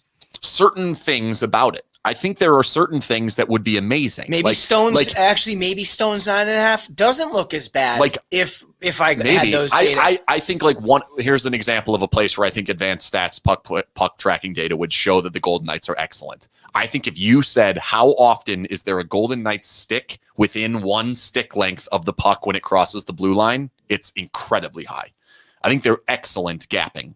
Their gaps are very good. And what happens is that forces teams to put it in. Now, puck retrieval in the defensive zone has actually been worse than I think it's been in a long time. And I'm going back to like year 1. Can you add a little bit that where they weren't great? Haig They were is okay. Not great at it. Should not be Hutton's not playing elite that at many it. minutes normally. Coughlin's not elite at it. Exactly. Yeah, like McNabb even isn't that great at it. I think decision making has been okay. I actually think they're actually pressing for offense a little bit out of it. Let's find that guy instead of hitting the puck off the glass or shooting it up. That's another one. I want to know Player data, like puck data. How often is the puck more than 15 feet in the air when it crosses the blue line coming out? The Golden Knights have to be top 3 or 4 in the league. Yeah, I mean it's They good. constantly, another Davism that I love, take the high road. I actually like that one. They constantly take the high road out. And it's like, actually, that's one of the ways they generate offense is chaos. Like, the I'm not defender's sure what looking in the air. Well, Marchessault's ready to slap at their feet, get a free entry, have now a transition chance. They're actually pretty good with chaotic moments in the offensive zone. If the puck's laying outside of the house in front of the goal, draw a house in front of the goal. If it's outside of that house, the Golden Knights are really good at getting those back and quickly moving them to somewhere else. Usually they would get it back up and then let the defenseman set it up again. But like Jeff says, what happened to the scoring from the blue line? That's a fair question. Like there was actually a lot. They were like leading the league in defensive goals. Like what happened? For a couple months. What happened? Yeah. I think what happened is defensively they weren't playing as well, and so they have a little bit more responsibility of playing defensively. You think it's just risk? It's just risk management. Yeah. Hey, I know we're leading the league in offensive or the goals from defensemen, but we're also leading the league in giving the Ottawa Senators breakaways. Let's stop. What was that game that it was almost like comical how many breakaways 2-on-1s? Vancouver. It was literally comical. Vancouver. And is that not an example where they had to tighten up defensively? Yeah. So how are they going to score if they're getting that many odd chances? That's the way that the season ended each of the last two seasons was turnovers when the Golden Knights had clean possession. Usually it was in the neutral zone, but sometimes like the goal that jumps off the page to me is the game winner that ended the season last year. They just make a horrible turnover in the neutral zone and they're heading the wrong way. Game one against Minnesota. Yeah, game one against that one was actually the Pietrangelo. Sent it right to that one was in the green. defensive zone. That one was in the defensive zone. He's got the puck. He's trying to make a play to help get him out with possession when really it calls for take the high road. And then Stevenson can roar in. Well, maybe that's why he's doing it this year a little bit more. I think that they're not as bad at that. The clip that I showed, 96 seconds in the offensive zone, they were never close to turning the puck over. and realistically, you have, if you know that, right? Because teams know that. They allow it. Yeah, it's like that could be construed as a positive. They don't allow goals that way anymore. No, but I'm saying other teams do. They allow the Golden Knights to have that, to feel that we're set up now. Well, I think the book is clearly out on how to defend the Golden Knights. You just pack it in. You just pack it in. Yeah. Just 5 guys in between the puck and the goal as often as physically possible. And as long as our sticks are somewhere near the lanes, they will not pass it in between players. Like that's the part. Stone does it sometimes. Even him. It's rare. And that's where I think the biggest fix I want to see is I just think they need to be more risky. Take risks. They're safe. Yeah. Well, but look at the way they're playing right now. They're not playing well enough.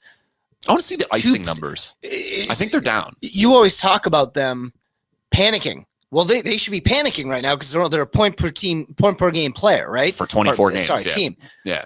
So now, if the organization panics when they're not in first place, I'm sure the players are feeling it right now. Yeah, I mean, so the confidence got to be low. The deadline's in 12 days. There's no doubt every single player that doesn't have a no movement clause is thinking, "Uh-oh, is it going to be me?" I heard, and it's very possible it could be you. Yeah, whoever it happens to be. Would it shock anyone? It's me. Yeah. Yes. It ain't going to be us. I mean, I'll tell you one thing. One of the reasons we do what we do.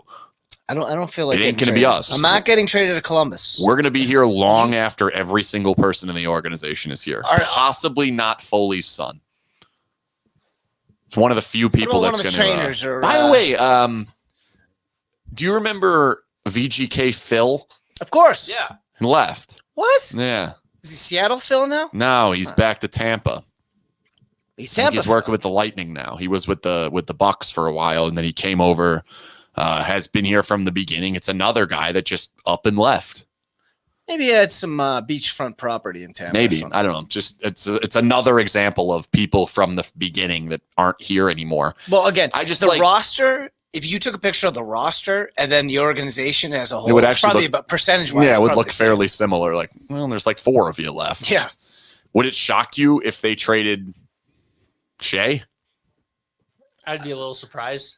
Earlier this season, remember that was like, to us, it was like, this makes sense, but they will never do it. I'm starting to think it might make sense. Well, making sense and value to coming back. You're talking about making sense where they need a change or something. Okay, so that's leads me to another segment of topic. I don't know why I said it like that. Interesting segue. Yeah. I took the high road. There you go. Were you roaring into the next segment? I'm roaring. Yeah, that's exactly what's happening. When's the last time you scored? If you have a lot of players that the world believes are better than they actually are, wouldn't that be a good time to sell them? Okay. As a fan of the Patriots, bingo, you just nailed it. That's what they love doing. That's their favorite. Max value, go. Yeah. Go. Yeah, time We'll to go. find you again in another form of a player. You know who's really good at that? Like Tampa? one of the best people in the world at maximizing selling off something when it's at its highest value. Like of all people ever to exist. Pierre maybe. Dorian? No. Bill Foley. In business. Yes, he buys Okay. companies, Yeah. makes them rich, and then sells them right before they're going to go back down. Smart business. That's how he has $1 billion. That's how he has a NHL hockey team. I don't even like saying that's why he has $1 billion because he's probably like listening to this. Like, fuck you, I have $1 billion. $1 billion. Like, fucking pocket change. can I get some zeros behind that billion? Half of that was for the team. Can I get like 4 zeros behind? Like, yeah, I'm good, man. But like, right? William Karlsson. Getting the What's most. his value to Right. another team? Probably high. More than what he's actually producing on the ice? I think if a team was offered William Karlsson for a second line heading into the postseason, say Bergeron, they thought they could have Bergeron and then Karlsson and I forget who their next center is, but They he's got pretty Coyle, Halla. Paula. good. Paula, yeah, Coyle. Those guys that's a solid team. Pittsburgh. Imagine if just keep going down the list. Pacioretty, is his value better in public opinion than his play on the ice? Right now, but I mean, early in the season, he had like 11 straight. There's no 9 straight games value. with a There's goal. no public value there. No, I don't think there's There any. is. You don't think a team's sending you a second Yeah, round pick. I'm not sure I agree with that. A second round pick for I don't know if Pacioretty? you're getting that because of the number, but don't worry about putting a specific value on it. Okay. Just whatever the value is supposed to be. Is the market hotter on that player or colder on that player based on for a wing scorer, a power I think forward just winger? based Yeah, on of course. who they are, what team they're on, what the stats are going to say. Pacioretty, you can easily look at that and say, well, what has he got? 20-something goals this season? They're talking in about trading 30-something games? JT Miller and some other forwards. You don't think he'd fit right in there? If Max Pacioretty's name is in the middle of that, He has next 15 goals. He's next hot. to JT Miller, his value's higher than what he's producing on the ice. True. Go down the list. Who else? Steven. I think the value is higher than he's actually producing. Well, Dodanov's probably the only one that's not. Pietrangelo absolutely Yeah. is. Can't trade him, No. but he But absolutely wasn't is. Eichel the prime example? He wasn't even playing.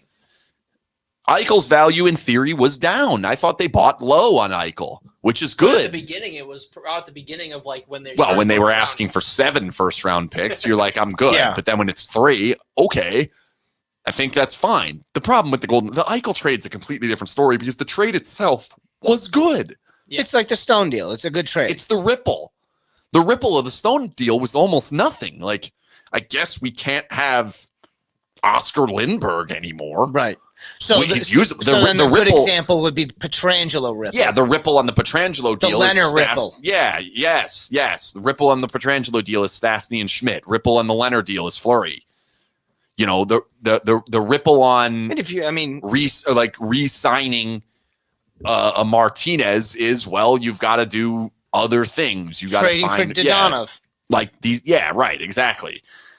Dodonov, I think most people would be like, he's just not good anymore. Where I think the value of Dodonov's actually higher to the Golden Knights than what they could get for him. For sure. But other players, it's not like that. Like they have some players that I would absolutely not even consider. White Cloud being probably the number one of them. I think You don't even consider that. I think there would be a market on McNabb, but I think he's more valuable to the Golden Knights. Like what would the value of a White Cloud be to another team? Like 3rd round pick, 4th? Yeah. Like he's worth way more than that to this team. Yeah. The way he plays, but the lineup, they're not. Like Wow. Stevenson, for instance, is a complete opposite, where White Cloud is, you should be, maybe he's not as well known across the league, so he would only garner a third round. Stevenson, because he had such a great start, won a cup, became the number 1 center. people consider him Now, high end. you also damage Stevenson's value by buying a number 1 center. True. When they were 30 games into the season. Well, then you did the same with right. William Karlsson. Yeah, but like 30 games into the season and in first place, and Chandler Stevenson's the number one line center, even without at times Pacioretty and or Stone, everyone's like, wow, that guy's a legit number one center. And the only reason why they couldn't trade him for is Jack because Eichel, of the good contract. But then the second you trade for Jack Eichel, you're telling the world, no, he's not. No, he can't be. Not only why? That, well, because clearly he's not. Like, a minute ago I thought he was.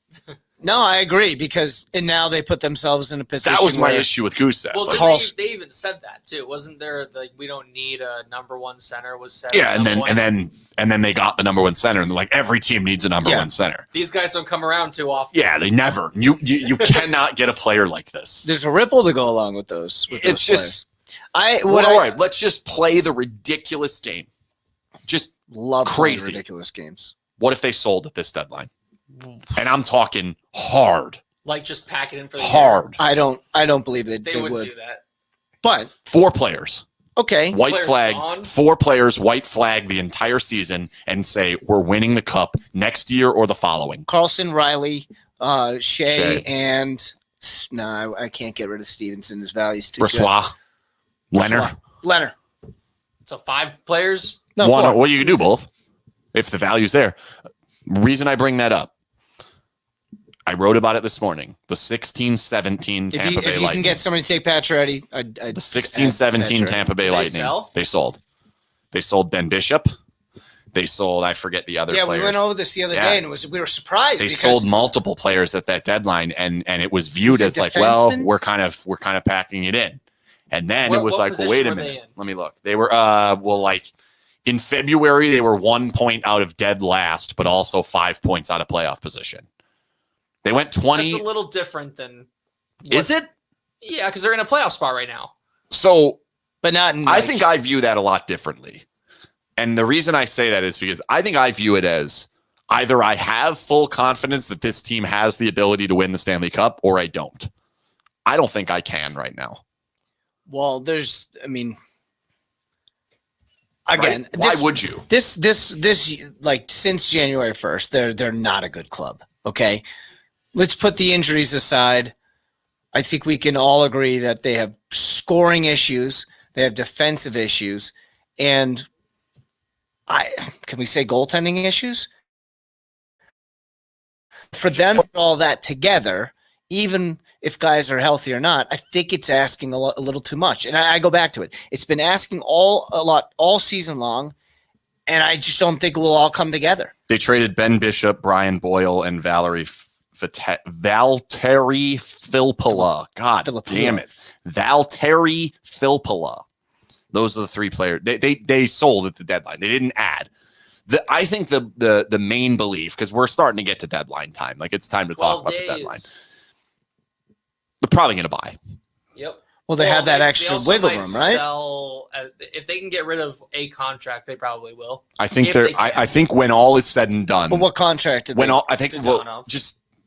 all is said and done, they are going to end up with fewer assets than they have right now when they're done with this. I think that might be an error. And I think you might, I need to know the health. Give me the health of Mark Stone. Give me the health of Alec Martinez. If I'm not getting both back at 100% before May 2nd, I'm out. I'm out on the season. I won't lie to you. I think you have to. It would show a certain angle of the front office that we've never seen before. We've always given them credit for being aggressive, but this is almost being aggressive to set up for your next move, which would be incredibly smart. I mean, Tampa team went to the conference final the following season after they missed the playoffs that season in 16-17. They went to the conference final. Won 2 straight cups. No, then they went 30 points and lost the first round, and then they won 2 cups. Yeah. I wonder who they added in the offseason. Just look at the window. The window on the current team. And also that team went to the cup final a few years before that as well. 1 year before that. Okay. Or 2 years. Sorry, 2 years before that, they went to the conference final the year before that. But it's the young core building until those Stanley Cups. First of all, I don't think they're Tampa. I don't think they're as talent rich as Tampa. I don't think they have been. I don't think they're going to be. I don't think it's insulting to tell you the truth. I agree. I don't think if all of a sudden the Jets during the Brady years were like, oh, we beat Brady in the playoffs, so now we're the Patriots. did. Yeah, I know. They did beat Brady in the playoffs. I know. You I'm remember trying that? to tell. Yeah. Well, we've got the United States beating Mexico 3 times in a row, and we're the new kings of CONCACAF. And it's we play them in the 2 weeks, and we're probably gonna lose. They're not Tampa. It's basically saying that if Golden Knights are Tampa, then almost every other contender is the same quality team as Tampa. There are certain reasons to believe it. The reasons being they rack up a shit ton of points in the regular season pretty much every year. They have been to the conference final a lot. Right. They have a lot of well-known, high-named players. But they don't have trophy players. They don't have a goaltender like Vasilevsky. Neither did Tampa prior to the trophies. They don't have a player at all like Victor Hedman. They don't have a player at all like Nikita Kucherov.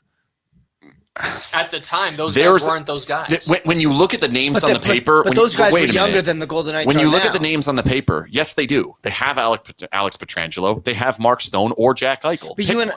Jack Eichel can be Stamkos, Stone can be Kucherov, and Pietrangelo can be and Theodore can be the other. What's the Russian guy's name? That's Sergachev. Yes, Sergachev. And Leonard can be Vasilevsky. That's. There's reason to believe it. I bet you he believes most of that. How can you? I can't anymore. Why are you putting words in my mouth? When the season started, did you think the Golden Knights were going to win the Stanley Cup? Yes. Do you think the Golden Knights can win the Stanley Cup if all their players are healthy? I think they could. Yeah. I'm pretty much to the point where I'm saying absolutely not. With a fully healthy team? I don't think so. Yeah, I've said it. You know my take. I just think it was too much to ask. It wasn't going to happen this year. Work on next year. I've seen 2.5 months now of missing player A, player B that I just don't think plugging in 1 or 2 more of these players is going to suddenly change everything to make them so much better than they are right now. Right now, they can't beat Philadelphia and Ottawa. Right. Well, they beat Ottawa. Barely. Well, remember... I'll take them right now. When any way they can get. They had those games where, way before Eichel, they traded for Eichel, but there was no Tuck early in the season. Mm-hmm. So all these guys that, they would in the past have had. You're telling me during those runs what month were they incredible? Was December, yeah, December. There was some injuries still, or I think they're mostly healthy. They were getting back to being a little bit healthier. Okay. But there were still injuries, yeah. How much better are they? There's a belief that in hockey, if you add an Eichel to a team that's already really good, you automatically get better. But I have made the argument. I think they're getting worse. But are they better in goal with Eichel? In goal? No, it doesn't change anything. Okay, are they better? Does Pietrangelo now turn into a Hedman because do you agree that they're worse with Eichel than they were before they had Eichel? Well, I think they're worse right now. Right now. But also because I specifically remember saying that, and he looked at me and said I was nuts. Well, I didn't think that they were going to have guys out who were out. Who's out? Stone. Well, you knew that was going to happen. I know I didn't. You knew that. You knew that $9 million worth of player had to be out. They were going to have to make a trade. Okay, well, and again, I told you if they have to make that trade, I think they're going to be worse. So tell me this: trade Mark Stone. No, but even if they had Mark Stone, they would have traded Riley Smith and someone else. So tell me this: they'd be worse. They sell, right? Yeah. They're basically well. First of all, I would love to know, and you know how I always love asking. You're Kelly, and I always love asking. You love this game, yeah? Your favorite game, Kelly. What's this thing on? Kelly, are you? Tell me the truth. You think this team can win the Stanley Cup? Can you? First of all, I'm Kelly McCrimmon. Don't tell me to tell you the truth. Oh, right, that's true. Kelly, in some roundabout way, in some roundabout way, can you tell me if this team can win the Cup? If I'm answering as Kelly McCrimmon, I think if you were to ask Kelly McCrimmon or George McPhee or Misha Donskov or whoever else is in the Vaughn Karpin, any of these people, don't leave anybody else, fully healthy, can you win the Cup? They say 100% absolutely we can win the Cup. I'm going to ask you in a roundabout way, do you think your team is going to be roundabout? I'm so confused about the roundabout way. He doesn't want to say tell me the truth. Weave in and out of lies and stuff like that, but or fibs, I'm so confused about the roundabout. Yeah, just tell me. Am I doing the roundabout? Yeah, I'm the roundabout. Yeah, no, okay, I thought the roundabout was the question. No. In a roundabout way, can you? That's the question. In a roundabout way, I can do just about anything. Because you're already Right? Perfect. In a roundabout way, do you really believe that this team will be fully healthy? No. Okay, Kelly. In a roundabout way, do you think an injured Golden Knights team can win the Stanley Cup? No. Okay, that's the answer. Doesn't that scream sell at the deadline? Yes. Well, it also sells for me. It's a relief. This team is actually looking at this team as of what it is today. I also what it was on the paper. Want to make a point very clear here that selling at the deadline is not doing what, say, San Jose might do, Vancouver, or they may. Well, I'm not saying wipe out the roster. What Ottawa did. I'm talking about go sell a Shea Theodore for two 23-year-olds that are usable, or a 23-year-old and a pick, or picks that we can then flip in the offseason. And by the way, for other players that we can get and help. Get somebody that you think can win the Cup next year, because you still might have a playoff run with that player. At some point, every single season and offseason since the Golden Knights have been a franchise, they harvested a whole buttload of picks. Like so much that they're, I'm cleaning off the poop off a Wiggles spot to go back. They had so much poop in regards to picks. Jeez, right? Plenty of it. Tons of assets. Yes. Since that moment, they have done nothing but give them away. They've never replenished. They'll tell the only replenishment has been from the league giving them picks that they give everyone. Well, hey, remember, you get a pick in the first round and the second round and the third. We're trading half of them, but they traded Colin Miller and got something. As a whole, in every single season, they started the season with more assets than they ended it in regards to future assets every single time. Now, that's perfectly fine when you go Stanley Cup final, bullshit loss in the first round that you very well could have made conference finals or better. Conference final. That's fine. Yeah. That's fine. It looks way different if you're not going to make the conference final. You're not even if you truly believe you do not have a chance to win this season, or at least the chance is so minuscule that it's probably not worth going all in here. Pair of twos and there's no twos up there. If you're in that spot, you have to consider cashing in. Absolutely. Can we exit this season with more assets to be able to do that? And then imagine if they walked away with more than Tuck and the first and Krebs from right now. And again, I'm not saying, I'm just using this name, but they go into it knowing who they can go target. And then all of a sudden they have money to go spend on somebody that they think can pair up with Jack Eichel. So again, I'm just making up Johnny Gaudreau, but somebody like that. I don't think they could pay another $9 million player. But let's just say they move Shea or Carlson or whoever. Well, they can pay another. Make it an and. Make it an and. And let's say they move Shea and Carlson, and they cash in on Riley before he walks, or they re-sign Riley for a lower deal. The immediate reaction is pissed off fan base. This team, they're getting rid of everybody. What about Foley? They're trying to lose. What's his reaction? You just told me Foley's very successful at building up and selling high. But he's never really done that in the NHL. He also wants to win. And he's also actually not in charge. Sort of. I'm sorry. For him to he's not in charge. If this organization, when they traded Fleury, he's not in charge. Yeah, I mean, on that one, yeah, that's valid. It's a good point. Perfectly fair. The roster, I think my main thing is the roster that's on the ice right now. And I'll pull up the lines. The group of players that played last night in a game that historically the Golden Knights do not lose. They don't lose to those shitty teams. No, they should never lose to those They're teams. very good on the road. They're very good against shit teams. They rarely lose to teams that they should be beating every time. This was the lineup. Pacioretty, Eichel, Waugh, Marchessault, Carlson, Smith, Dadonov, Stevenson, Amadio, Carrier, Lecision, Kolizar. If you look at that and then keep going, Haig, Pietrangelo, Theodore, Whitecloud, Hutton, Coughlin, Leonard. Before the season started, you did not have Eichel. No. You had Stone instead. Mm-hmm. So take Eichel and Stone just wipe. Yeah. But we'll get to. So okay. Tuck was there. You're missing Martinez, McNabb, Janmark, Patrick. He was in the lineup. Okay. Yeah, but I mean, how much better is Janmark, Patrick, Kolesar than Carrier, Lecision, Kolesar? Can we add Howden in there? Sure.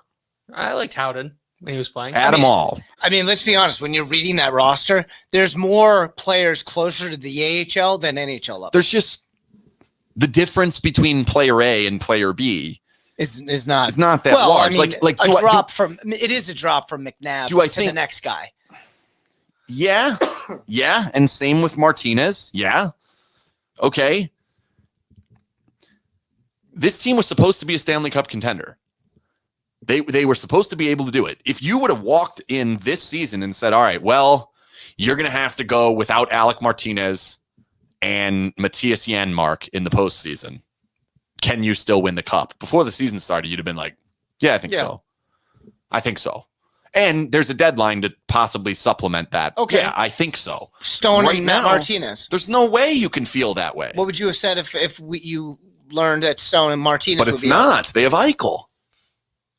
You can't do that. That's true, because Eichel should make up for any. The roster that has played the last 2 games should not be a point per game roster. If the team at full health as a cup contender is a team that's actually going to win the cup, the roster that was on the ice the last couple of games and for the past 3 months cannot be a point per game. They can't. They're not. I mean, they're not good enough. Not only they're not good enough, I mean, I would be concerned about even making the postseason with that lineup. Tyler makes an excellent point. Why gather a bunch of assets for the offseason? Because these types of players never come around. Great comment there. There you go, Tyler. He's come up big today. Clutch. Yes, he's been excellent. Very good stuff from Tyler on there, which is maybe the reason why we have the comments up while we're doing this. But good. There's an argument to be made that they're just not good enough. I mean, you could go into this year and say the same thing. And we did. We discussed. That was harder. It was a harder argument to make. I think it's clear. We've seen it all. And listen, I know the anti-Fleury people are going to show me the stats. He plays for Chicago people, okay? He plays for one of the most, overall just shitty teams. I think we can tell now after seeing both of them. I think Fleury's a better goaltender. Also an intangible asset that's, if not impossible to measure. And they haven't. Let's be honest. They haven't replaced. Like I can't help but no fun committee. I can't help but think of Pavelski. Did they replace Pavelski in San Jose? Not really, but like player wise, they had enough. Yeah. It shouldn't have been Western Conference Finals to can't win 2 games in a row for 4 months consecutively. There's something there. Listen, it does exist. And that's why I hate that stuff. And I can't. Everyone knows I do not like that stuff. But you know now how important it could be. You've seen it enough. It's there. It's clearly there. I mean, and I think that's why in the beginning of the season you could say, well, they took a drop off there. Okay, and I guess like the style of goalie that you're getting, Leonard doesn't steal games very often. It just doesn't happen. He's actually had more games where he's had some bad goals allowed than I think we would like. And I think he can be better than that. And I'm not concerned about that. Yeah, but I'm not either. I do think there were games. There's one that comes directly to mind in Philadelphia, actually, where Fleury kind of put his puck or hand on top of the puck that was clearly going in. And like he robs goals that save games. And he gives you that belief that we just need one. We don't need 2 or 3 like we do now. Like this team goes in the game saying we're probably going to need 3. Now, part of that's them, not the goalie. Right. You're not defending at the same level. Martinez is out. McNabb's out. Would that get better? I think so. Would it get a net look way better? I don't think so. Okay. Would Fleury's numbers be better if he was playing with the Golden Knights or the Blackhawks? With the Golden Knights. So, I mean, really comparing the two on separate teams and stuff. Yeah, I don't like playing that game. I like more comparing what Fleury was with the Golden Knights, what Leonard has been at his peak with the Golden Knights, what other intangibles are involved, how they looked when Fleury was in the goal compared to what the difference was. Like the bubble run, Leonard was in the goal for a majority of it. They struggled against Vancouver. They lost to Dallas. Fleury was in the goal for a majority of the last season. 3-1, then kind of struggled a little bit against Minnesota, whipped Colorado, and then struggled a little bit. But Leonard played one of those games, if not two. And what? The Montreal. He definitely played one. He played the overtime winner in game 4, and then he played he played 2. Yeah. And so you're right. Fleury only took 1 loss in that Colorado series. Yeah. Leonard played that game, and that one's not on Leonard. No, I'm not blaming Leonard on that either. Was that off a back-to-back? No. It was no. So it was just that was the beginning of they love to make excuses. Like there was no excuse to go in there and get your fucking asses kicked. But what was the excuse to? It was like we've played a lot of hockey and we had to travel and there's altitude and Colorado hadn't played in a few days. Whatever. Yeah, but I mean, no, you sucked. You got killed. But there was no reason why he had to be in that. Like why Fleury couldn't have played that game. Like, no, he totally could have. He would have if they didn't have Leonard. And I always think that if Leonard won that game, Leonard's got game 2. Maybe. Probably gets the whole thing, and then we don't know. I hate to go down the goalie talk because the goalie, to me, yeah, that's part of it. Do I think they have a goalie that I'm very confident can steal them a series and win them a Stanley Cup? I'm not. No, but I mean, when you're talking, really not. But realistically, right now, they're saving more goals than they're scoring. So, like, they're allowing less, I believe, than they actually score. So that's not on the goalie. The goalie has been average to slightly above average. The goalie play for the Golden Knights throughout the course of this season has been average to slightly above average. And that includes the time where Leonard was doing very well at the beginning of the season. It includes the time where he hasn't done well for a little bit of period here. Like average to slightly above average is my argument. But I think they can I think Leonard will be better in the postseason. Why? Because I don't know. I think there's something going on with Leonard. I think he is injured and he's trying to fight through it or something. And that's just going to get better? Or, I mean, yeah, I hope that's not the case, but wouldn't it get worse? No, you're right. The way I just set it up. Yeah, that's concerning. Horrible. Yeah. But maybe it could be something of lack of confidence too. And I think he'll build that back up. All right, let's turn to listen, I don't think Leonard's the problem. I don't think he's the main, but I'm not 100% sure he's the answer. Well, again, it goes back to he should have never. It has nothing to do with Robin. He just should have never been here. Should have never been on the team. It was a bad move in the first place to get him. The decision to hang on to him for the future, I understood it. The situation, the ripple effect, as I talked about earlier, it just was too heavy. Yeah. It was too heavy against the team. It was just tough. All right, let's go to some positive because I feel like it's been a little, it's headed down a direction doom of sell. Gloom. Well, I mean, they deserve doom and gloom. And fans are totally pissed off right now. They totally deserve doom and gloom. They have, 24 points in 24 games. Like, they deserve doom and gloom. They're and let's be honest, Edmonton won tonight, right? Yeah, they won in overtime. Okay, so Edmonton wins in overtime. So now Vegas is 2 points inside of the playoff position right now. Like, so then you're telling me this team, this front office would actually sell? All right. Looking at that standings, they would say, we're going to sell. Well, wait a minute. We're going to be responsible now. I'm saying if they're continuing at a point per game, so that's 1, 2, 3, 4, 5, 6 games before the deadline. Let's make it 4 points instead of 6. So they're in 30 games, they've gotten 28 points. That they would have 4 more points than they're at right now, which would have them at 72 in 64. I see. If they're sitting on the outside of the postseason, I don't think they're going to sell, but I think there would be an argument to be made. I think it's a great argument. All right, so and actually, I think it's the right move. I really do. Hold on. Sorry, Pat. I'm trying to go positive. You won't let me. The general manager for the Ducks said, "I don't care what happens. I don't care how far we go, how we push for the playoffs. I'm not letting these guys walk for free." Pat Verbeek. Verbeek. He's going to get a lot for Lindholm. We'll see. It's a weird market. It's a weird market. Is he not going to get something? Ben Sherratt's supposedly worth the first.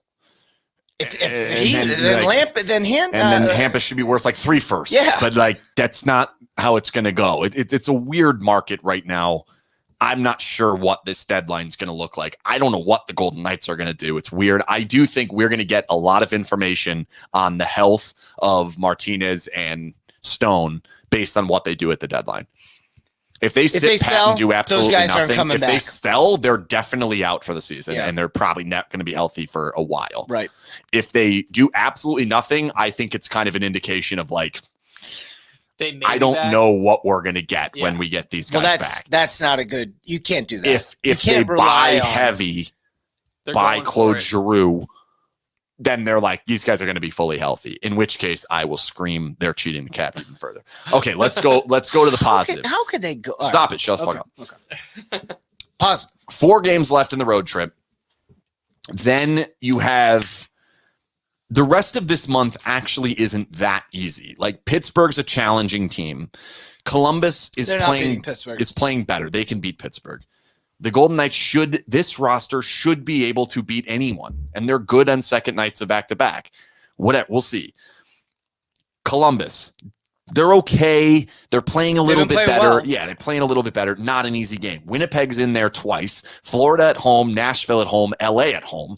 Those are all fairly difficult. At Minnesota. Minnesota on the road. Like this month, there's a lot where you kind of just need to tread water. But then beyond that, it's Seattle, Vancouver, Arizona, Vancouver. Those are in a row.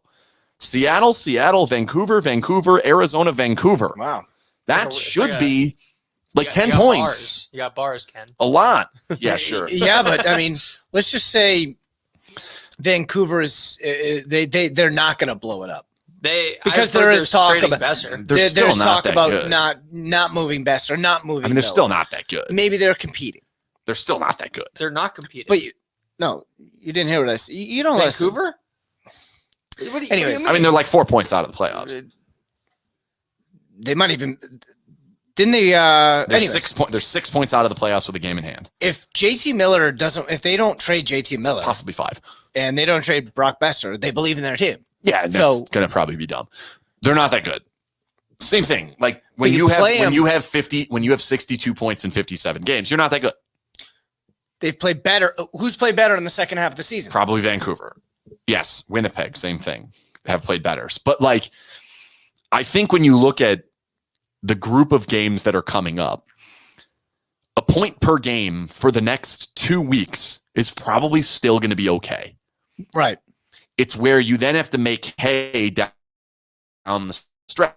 You don't have to go that far. The other thing is, you have to remember, someone has to catch them. Well, I was going to For say the Golden Knights to miss the playoffs, someone has to catch them. And let's be honest. Let's say somebody does. Who's doing it? What are they going to be? 2 points out? But at, like, at the worst? who's doing this? Edmonton? That would be Out the of one. all the teams, maybe That would be Vancouver. the team. Vancouver? Anaheim? I think Anaheim is And then slowed beyond down. that, Nashville has to keep playing well. Minnesota, who has been struggling mightily lately, has to keep their pace. Dallas has to keep their pace. Like LA has to stay doing what they've been doing. I think LA's probably in. I think they're in pretty good shape because of what I'm sure their schedule looks like. Everybody plays Pacific Division teams down the stretch. Maybe they have a little bit more of Calgary and Edmonton than Vegas does, but I look at where they're at and I say, okay, I think they're going to make the playoffs still just because there's enough bad teams. And even if you don't play well, they played that game last night, not a very good game, lost the game in regulation. You play that game against tonight, they probably win. Yeah, I would assume so. We felt it. Yeah. I texted you late in the second or third period. I'm like, one's going to go in off of somebody's ass. I didn't believe didn't it up happen. until Philly didn't score Like the early in the conference, third. the conference, not great. The division, bad. There's plenty of room. It is a weak conference. When So- you look at it, not necessarily weak, saying that the teams can't win, but like there's only a few teams in the West that you could really put out there and But feel confident of them winning the cup. I think before the deadline, for me, if I'm managing this team, now I'm acting as Kelly McCrimmon without you telling me to do it. Is this thing on? In a roundabout way. I need, yeah, right. I need some level of confidence in their play. Their play has given me no confidence. So Buffalo's gonna give you confidence? I mean, if you go in the next, they've got 6 games before the deadline. I'm not necessarily saying I need more than like 8 points or whatever. What I want is good hockey. Okay, but you're gonna get good hockey against Buffalo. Are you? Okay, let's You didn't get it against Ottawa. You didn't get it against Philly. Was the last time they actually played like. There was a San Jose. No, seriously. What if they They didn't play that. How good are you gonna feel about that? I mean, okay, fine. Say they play okay and they beat or play pretty well, and we feel like it's pretty well, but we know it's against a bad team. Then they play pretty darn well against Pittsburgh. But they lose 4-2. Okay. No big deal. If you lose 4-2, that's a big deal. What if it's an empty net? Okay, maybe it's 4-3. All right, fine. Like, I want the process to start to feel like it's turned. Okay, they have the lead, If and the they give up process hasn't turned again. If they had not blown any multi-goal leads, if this they're year, still by the way, struggling they're to in first score, place. well, but if they have no 6-on-5 goals, they're like way out of the playoffs. I know, but I'm talking about multi-goal. I know. What do you think they're? Two, but if they did not recover to any multi-goal leads, they're also out of the playoffs. I don't. How many games have they come back? They came multiple goals? like 3 times in 4 days or something. They were talking about it yesterday on the game. They did it in back-to-back games. Yeah, but they were down by more than one. They've rescued a lot of points this season. A lot. They've recently given a lot away too, though. It has come back. There are 3 or 4 of the games that they've given away this season. Yeah, and there are games. easily 6 that they've stolen. Oh, absolutely. I wrote an article about it. I'd have to find it. You had wasn't there a Nashville game? Oh, there was a bunch of them. No, they were leading that whole game when they won that against them. Well, I mean, the Senators is a steal. No, they were winning that game. They stole a point. They stole a point, essentially. No, they didn't. They just took a point out of Ottawa's hands. They didn't steal anything. I can't find the story, but yeah, it was sometime in January that I wrote it, and there was like they rescued a point. There were like Winnipeg. 14 games that I was like, well, you Winnipeg. rescued at least one or two. That game. But they've also given away so many over the course of the last 3 months that it's like I think it's come back to earth. So, well, what do you think their record? Okay, winning percentage is it above 500 or below 500 in 1-goal games this year in just 2022? Oh, 2022, it's for sure below. Way below. By a lot. 375. Yeah, but what was it before? Do you know? No. Yeah, I'm sure it was pretty good. But it would have to be at least better than 500. Yeah, it had to have been just to have the point total that they have. It had to have been. I just think like the schedule to me is there and easy enough, even though I know just lost to Philly. I know. But you also recently have 2 wins against San Jose. You've got a win against Edmonton. You've got a win against Buffalo. Like, they have shown the ability to beat the bad teams. Right. There are not a lot of playoff teams left on the schedule. You don't actually have to be playing great hockey to make the playoffs. Well, I really don't think you have to believe you're playing good hockey. You're just deciding not to for either rest or I'm very confused. What you're deciding to not play well? Meaning that if the last 3 games of the year, you got Brossoit, Net, and Logan Thompson in that, and then Petrangelo's only playing 12 minutes a game. And to get to the postseason this season, they do not have to play great hockey down the stretch. Because of their opponents. Because of the opponents and the division. Like, it's probably going to take less than a point per game from right here. What would it be? They have 68 in 58. So that means there are 24 games left. Am I doing the math right? I can. Yes, 24 games left. Give them 24 points. That's 90. That's enough. That's probably going to be right there. So less 89, I don't think you're getting in. Somebody's going to get to 89. Edmonton will maybe get to 89. 88, somewhere there. So you need a little bit, maybe more than a point per game. I've always thought 93, 94 is kind of the cutoff. There'll be enough for Kenny on ice. Yeah, they're going to get to 85. Yeah. I think we might do it in Henderson this year. Oh, yeah?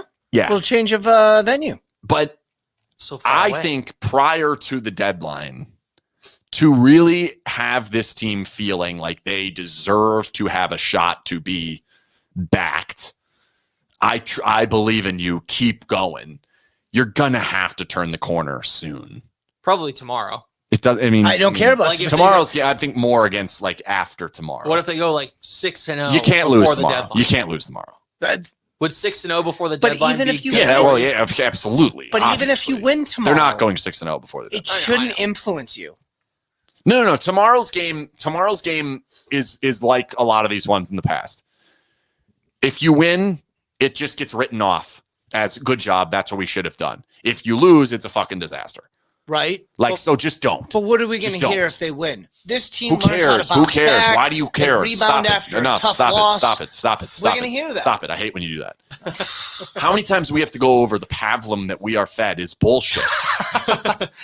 Good word. Right. Like it's crap. You did not go in a roundabout way. What they say a lot of right to the times point. is crap. Well, It's crap. but We got we'll hear it. goalied. Whatever. No, you didn't. Like whatever. They can frame it. Players, coaches, front office, broadcast, whatever. They can frame it however they want. Doesn't matter. The results are what's going to matter, but it's also going to be how you are playing. You're going to have to, before the deadline, get some sort of amount of points, at least probably 5, maybe more like even 7. If they get 6 in the next 6 games, it's not going to feel good because then we're going to be talking 3 full months at a point per game. And let's be honest, that's still not going to make them push the button to sell. Well, no, I don't think that's going to happen. Even though I think we can make a rational argument in that favor, I think we already have. It's not going to happen. I don't see it happening. Oh, Tyler again. Wow, really coming through again. 4-8 in 2022 in 1-goal games, 9-4 in 2021. So yeah, I mean, and actually add those two up, they are 13-12. So actually, what you probably should be. A little above. Yeah, average. like a good team's going to be a lot higher. That's the one thing that I keep hearing. And I just yelled at you for not listening to what they say, but good teams find a way to win these games. Like, can we stop declaring ourselves a good team for a minute and prove it? Like they did. The Senators prove it. Like let's prove it. Let's go ahead and the Senators. But like you're going to need some sort of amount of points in the next 6 games, and they're not easy games. Buffalo should be an easy game, but then Pittsburgh, Columbus, Winnipeg, Florida, LA, they're all fairly challenging games. Then there's 2 more games out of the deadline, right out of the deadline. Minnesota and Winnipeg back to back. Those are tough. They should beat Winnipeg. Let's just say they Winnipeg's not that should. good. Second night of a back to back travel from Minnesota to Winnipeg. It's not easy. They're going to make some sort of movement at the deadline. That's just what this I'm not organization sure does. I believe that. Listen, we thought there was no way they would last year. They added the mark. They found a way to. I know, but I think this is the year, if there's ever been a year, that you have to just sit. See, if you're gonna sit, then you have to sell. Because there's something. But there's unless you fully believe we're going to get healthy. But if you're sitting, right, that means and the tide has turned. If the tide hasn't turned by the 21st, I don't know how you can feel like you're going to win the cup. You will be going on 3 consecutive months without being anywhere in the stratosphere of a cup contender. And you're going to lose assets. So you set yourself up worse for next year. Yeah, if you do nothing, there's a ripple effect in 3 different ways. There's a ripple effect of buying, because anything you buy, you're further over the cap, or you're buying an expiring contract, which you're losing. So You're giving up almost every deadline deal. Actually, any deadline deal that they can make, adding expired contract or a player with term, will cost them other players down the road because they're so far over the cap. Yep. If they do nothing, you're risking your one massive expiring contract, and that's Smith. So they're looking at Smith as their own rental. That would be like your own rental, and that's one where we're talking about, like, are you maximizing what you're doing? I don't. If you're sitting there telling me trying to pull the old "he's our rental" like they did, You only do that if you're a cup contender. Was it Tuck? Who is the one? Neil. Yeah. I'm sorry. Neil and Perron. Yeah. That's not. That team could have won the cup. There was no problem. No, keeping your own rentals. They've said it before where they. Oh, I see what you said. They did. Yeah, like Perron and yeah. Neil. We're keeping these guys because. We should probably be selling them because we're probably not going to re-sign them, and we should be cashing in because we can, but we're not going to do that. And in turn, it basically is a cheap ad for us That's what an own rental is. Like, yeah, we're giving up a 4th-round pick that we possibly could have gotten, and we're keeping this player because we think he has a chance to help us win the cup. Yeah, but This time around, like, if you sell, you are giving up. The ripple effect is good night to this cup. I mean, listen, It's it's not the worst idea. but if there's anybody else that believe like me all year, they'd say, finally, they're setting up for next year to win the cup. It is year 6. Well, I think fans should applaud if they sell. I agree. And I think you and I should. I think we'll have an emergency press conference Yeah. to just shower Kelly McCrimmon with kisses and I'm not sure it will go that far. In a roundabout way, we will. I'm not sure it will go that far because in the end, you also built a team that you traded 3 first-round picks to acquire a player that was injured to then have that backfire in your face because would they have been better with Tuck and Krebs throughout all of this and a first-round pick that they could have added someone else? Maybe.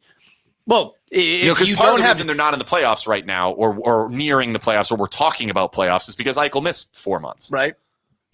Well, think about it. It's not his fault. If you didn't have Definitely not Eichel's Donna, fault, you could have still found ways Yeah. to get Eichel and keep Tuck and Eichel together. Yeah. So Imagine that. it's hard to say like, oh, we have to shower them with praise because you set up the situation where a cup contender turned into a non-playoff team and you're bailing on a season here where you were supposed to be a cup contender. Like, And- that's weird. But at the same time, like, you have to look at it best case situation from the moment right now. And there is a fair argument to be made that this team just ain't it. You could question him because if this is the deepest team that they've ever had, well, you have to wonder what they consider deep. I mean, that is just factually inaccurate. but now. right, It has to be. You have to consider. It looked decent at the beginning of the year. It just has to be considered factually inaccurate. And then, so do we trust Right? his Or am I wrong on that? definition the of beginning of the deep? year, it seemed like it because they were still winning when a lot of other guys were out. Do we have a definition of But right now, it's not deep showing. that he does? Right. I just think like when you say we're deeper because we have play and the names of players are like 3rd-line players, and this is a group: Dadonov, Waugh, Stevenson, Janmark, Patrick, Howden, Carrier, Kolazar. Right. Like, My argument is, yeah, but I can find 8 more of those players on waivers. so that's Like, what and I'm saying. Amadio is a great example of that. Like, so you're saying in their mind, deep means I have replacements. Anytime somebody's hurt, I have a It's guy. like that I could have a fill guy in. where really you didn't even need it. You could have just grabbed Whoever. Michael Amadio, Right. Adam Brooks, Ben Hutton. You would have gotten those guys anyways. Like those guys weren't even on the team. Right. But when he We're the deepest team yeah. ever, but those were better than some of the guys you even had. So I think there would be a concern. True or false? Michael Amadio is better than Nolan Patrick. Yes, he's True. false. I mean, True. it's true. It's Sorry. true. They're probably And- around the same. And so, No. It's well, he won plays. Yeah, I mean, It sucks. It sucks for Patrick, but he can't play that often. It is what it is. And even when he has played, he hasn't been even that good. And it's like the deepest team. Well, yeah, that's because you have names on a page that have been considered NHL quality players. But is William Carrier that much better than any other player that you could go out and get? Not really. Not really. I just I do worry because if somebody built the deepest team and then they were forced to actually trade it off, I'm sitting there going, well, you're going to build another deep team and you want me to believe that deep team is good enough to win? All right, Wait, I thought we were supposed to go positive. we are. This was all, We're in charge. It's your team to run now. all right. If Bill Foley walks in the room, sits down, throws his hand up. If you can see me on the podcast, I just like roll my eyes back like, Jason, I don't know what the fuck's going on. We got 24 points in 24 games. They're not playing very well. I have no faith that they're going to win the cup. What should I do? Well, What is the right move right now at this deadline? I think the right move is to continue to try and make the playoffs. That's it. That's one. But I think there are teams willing to pay some good money for Riley Smith right now. Aren't I hurting my chances to make the playoffs if I No, trade because Riley Smith? we have a deep team that has. Oh, God. Okay, sorry. we have players that can fill those roles on certain nights. I don't think you have a player as good as Riley Smith if you give away Riley Smith. You're right, Bill, but I can still make the playoffs without Riley Smith. And then what am I going to do if I get there? Well, you're not. Can I win the cup if I get? No. Okay, then I don't care about making playoffs. Well, you do when I don't. Okay, so then Shea Theodore could be the best defenseman on the market. So this year. you're telling me to sell? Yeah. You think right now if Bill walked in, Yes, you would tell him I'd recommend selling? yes, Really? because I've seen this team over the past 24 games. I don't think they're an elite team. I don't think they're going to beat Colorado. Never mind Tampa or Florida or anybody else. Calgary. So that's why we liked the run last year.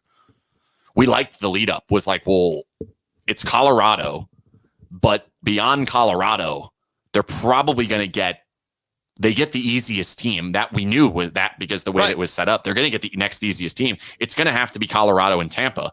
And if you can beat Colorado, there's a reason to believe you could beat Tampa. So there was a reason to go for that one. This year, it's going to have to be Calgary, Colorado, and Tampa, Florida, or Carolina, Pittsburgh, Washington, whatever. And the one that emerges. It might be even St. Louis before then. Boston, I doubt it. I don't think you're going to be a wild card team, but maybe. I mean, so maybe. The reason why I still think. So you're selling. You're telling Bill Foley sell. I think we can still make the play, even though you don't care. It won't look like a failure of a season, right? Because people will say they sold and still made the playoffs, so we're going to look good. It'll look pretty bad. People in the chat, by the way, for those that are still here, which is a lot of you, thank you. Put what you would do. I'm going to read a couple of them because we're going to ask Alex next, and then I'm going to do what I think next too. Give me a first round pick for Shea Theodore. Bring me in some strong asset that I can use for Riley Smith. And then I'm not going to go too much further than that. But if you're interested in one of my goaltenders, 100%, you could have your pick. You as my advisor, do I have the right guys in place to make those trades? Well, I just asked you if they have a different definition of deeper than you and I, and they clearly do. You're my advisor. I mean, I got to be honest. Do I have the right guys to make those trades, or do I need to get rid of them before they make those trades? I mean, I don't trust them making those trades and getting the max value back. Coach? Do I have to fire my coach? No, I'm gonna. Okay. I'm not ready to give up on the coach yet. I hate to. I'm really painting you in a corner here. Your official plan as of March 9th at 9:23 p.m. Yep. Is to fire both GMs and trade and sell. Yeah. Wow. Because from day one, I never thought this team could win the cup because of the situations. Okay. So now I'm telling you, hey, probably should have come to me 6 months ago. Yeah, right. But I'm also telling you, I just picked up an extra first round pick. I picked up some assets. We have Jack Eichel ready to go next season. Stone will be healthy. Pacioretty will be healthy. Whatever goaltender will be healthy.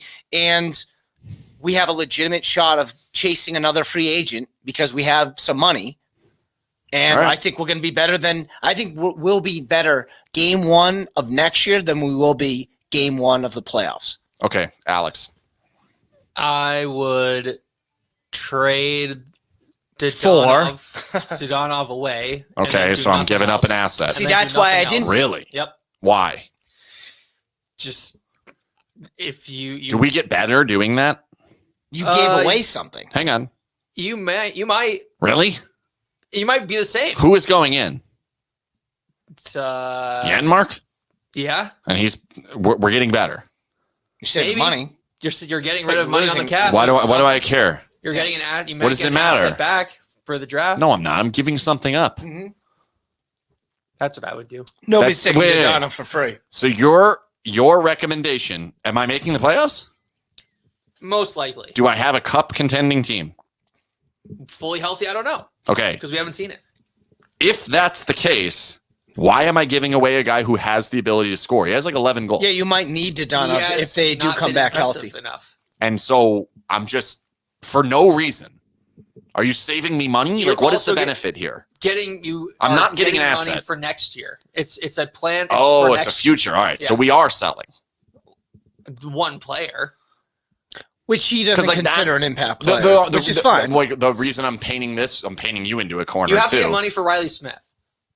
Oh, he wants to resign. So then re-sign Riley Smith. See, I think that's a bad idea because I don't want to trade in. But can't I re-sign Riley Smith and not trade Dadonov?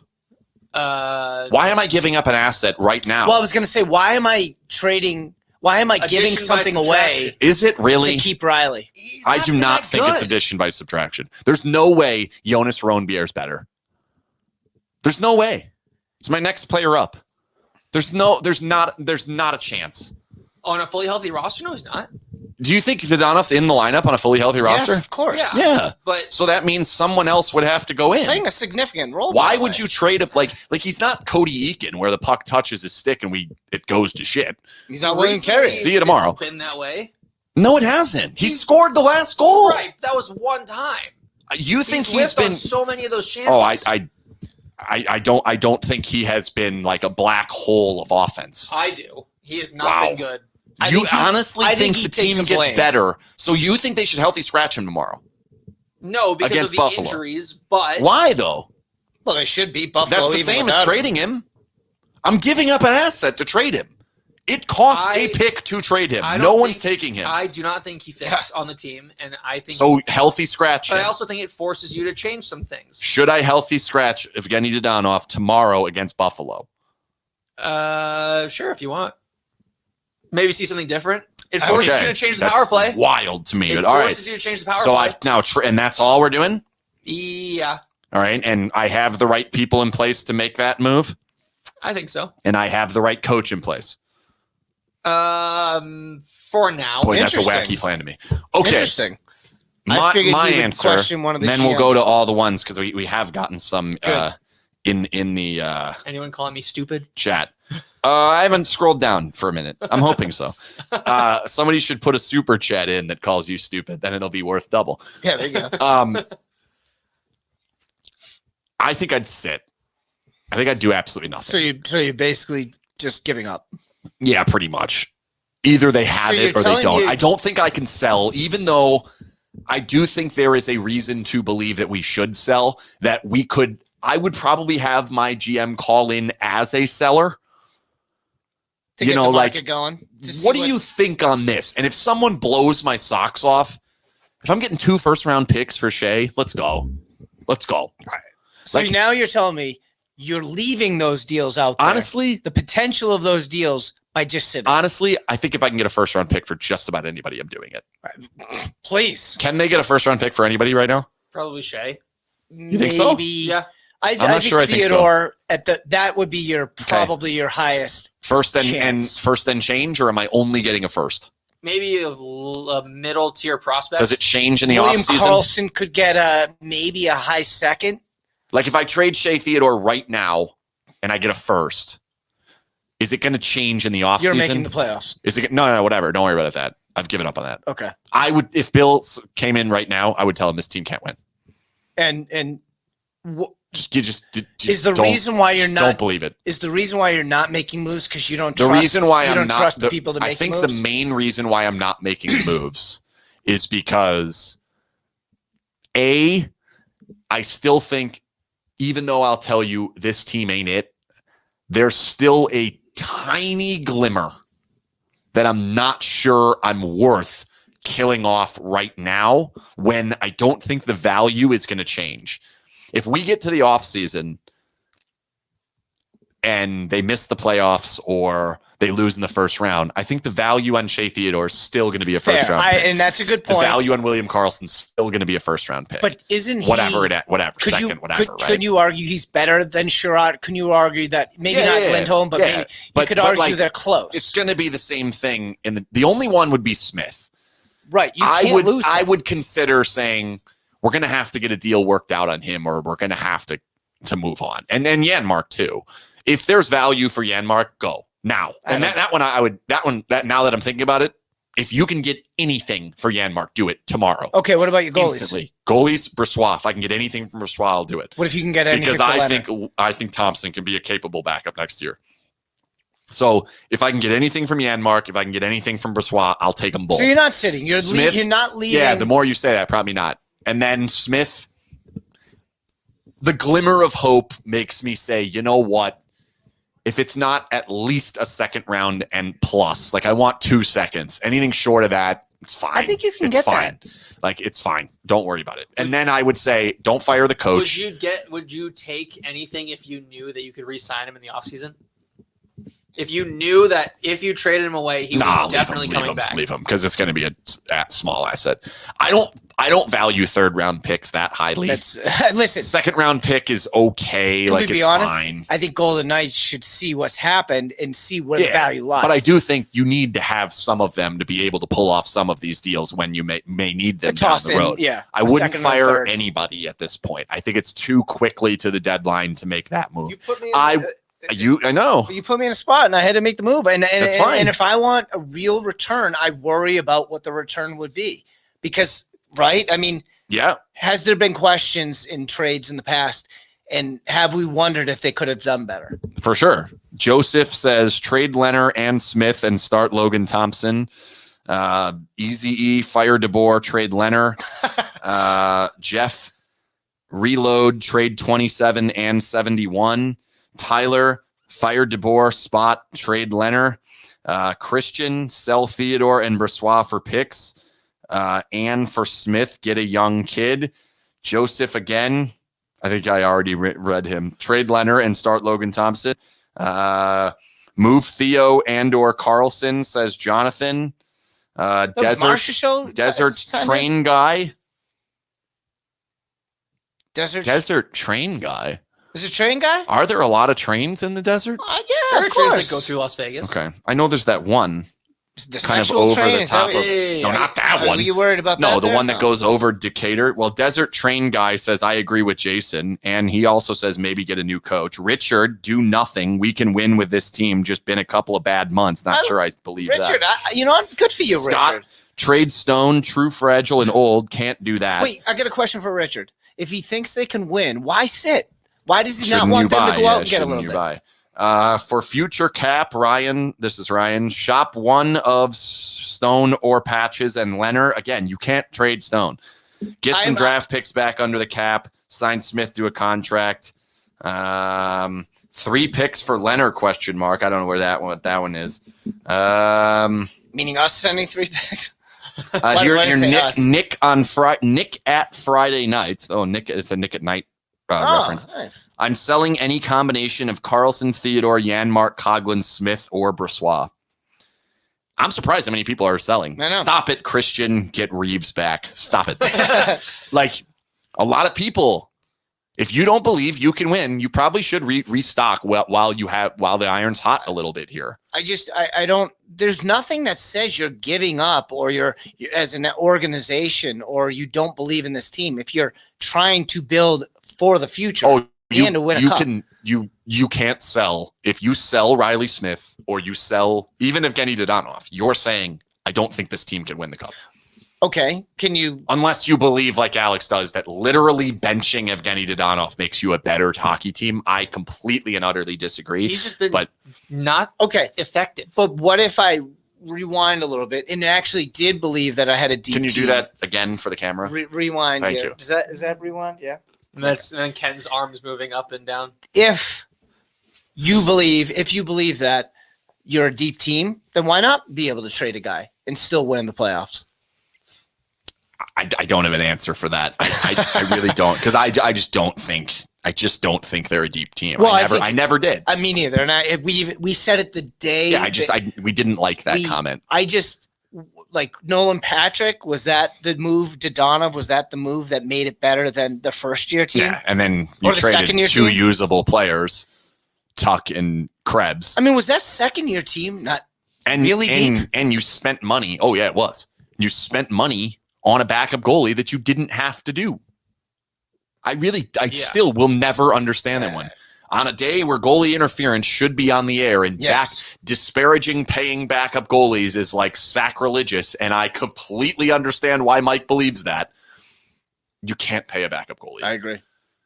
Like, Mike, you deserve your $750,000. I'll give you that all day long, but I cannot give you $750,001. Well, I don't have it. Mike, we can. Mike, I'll give $750,004. Oh, good. Good night, everyone on the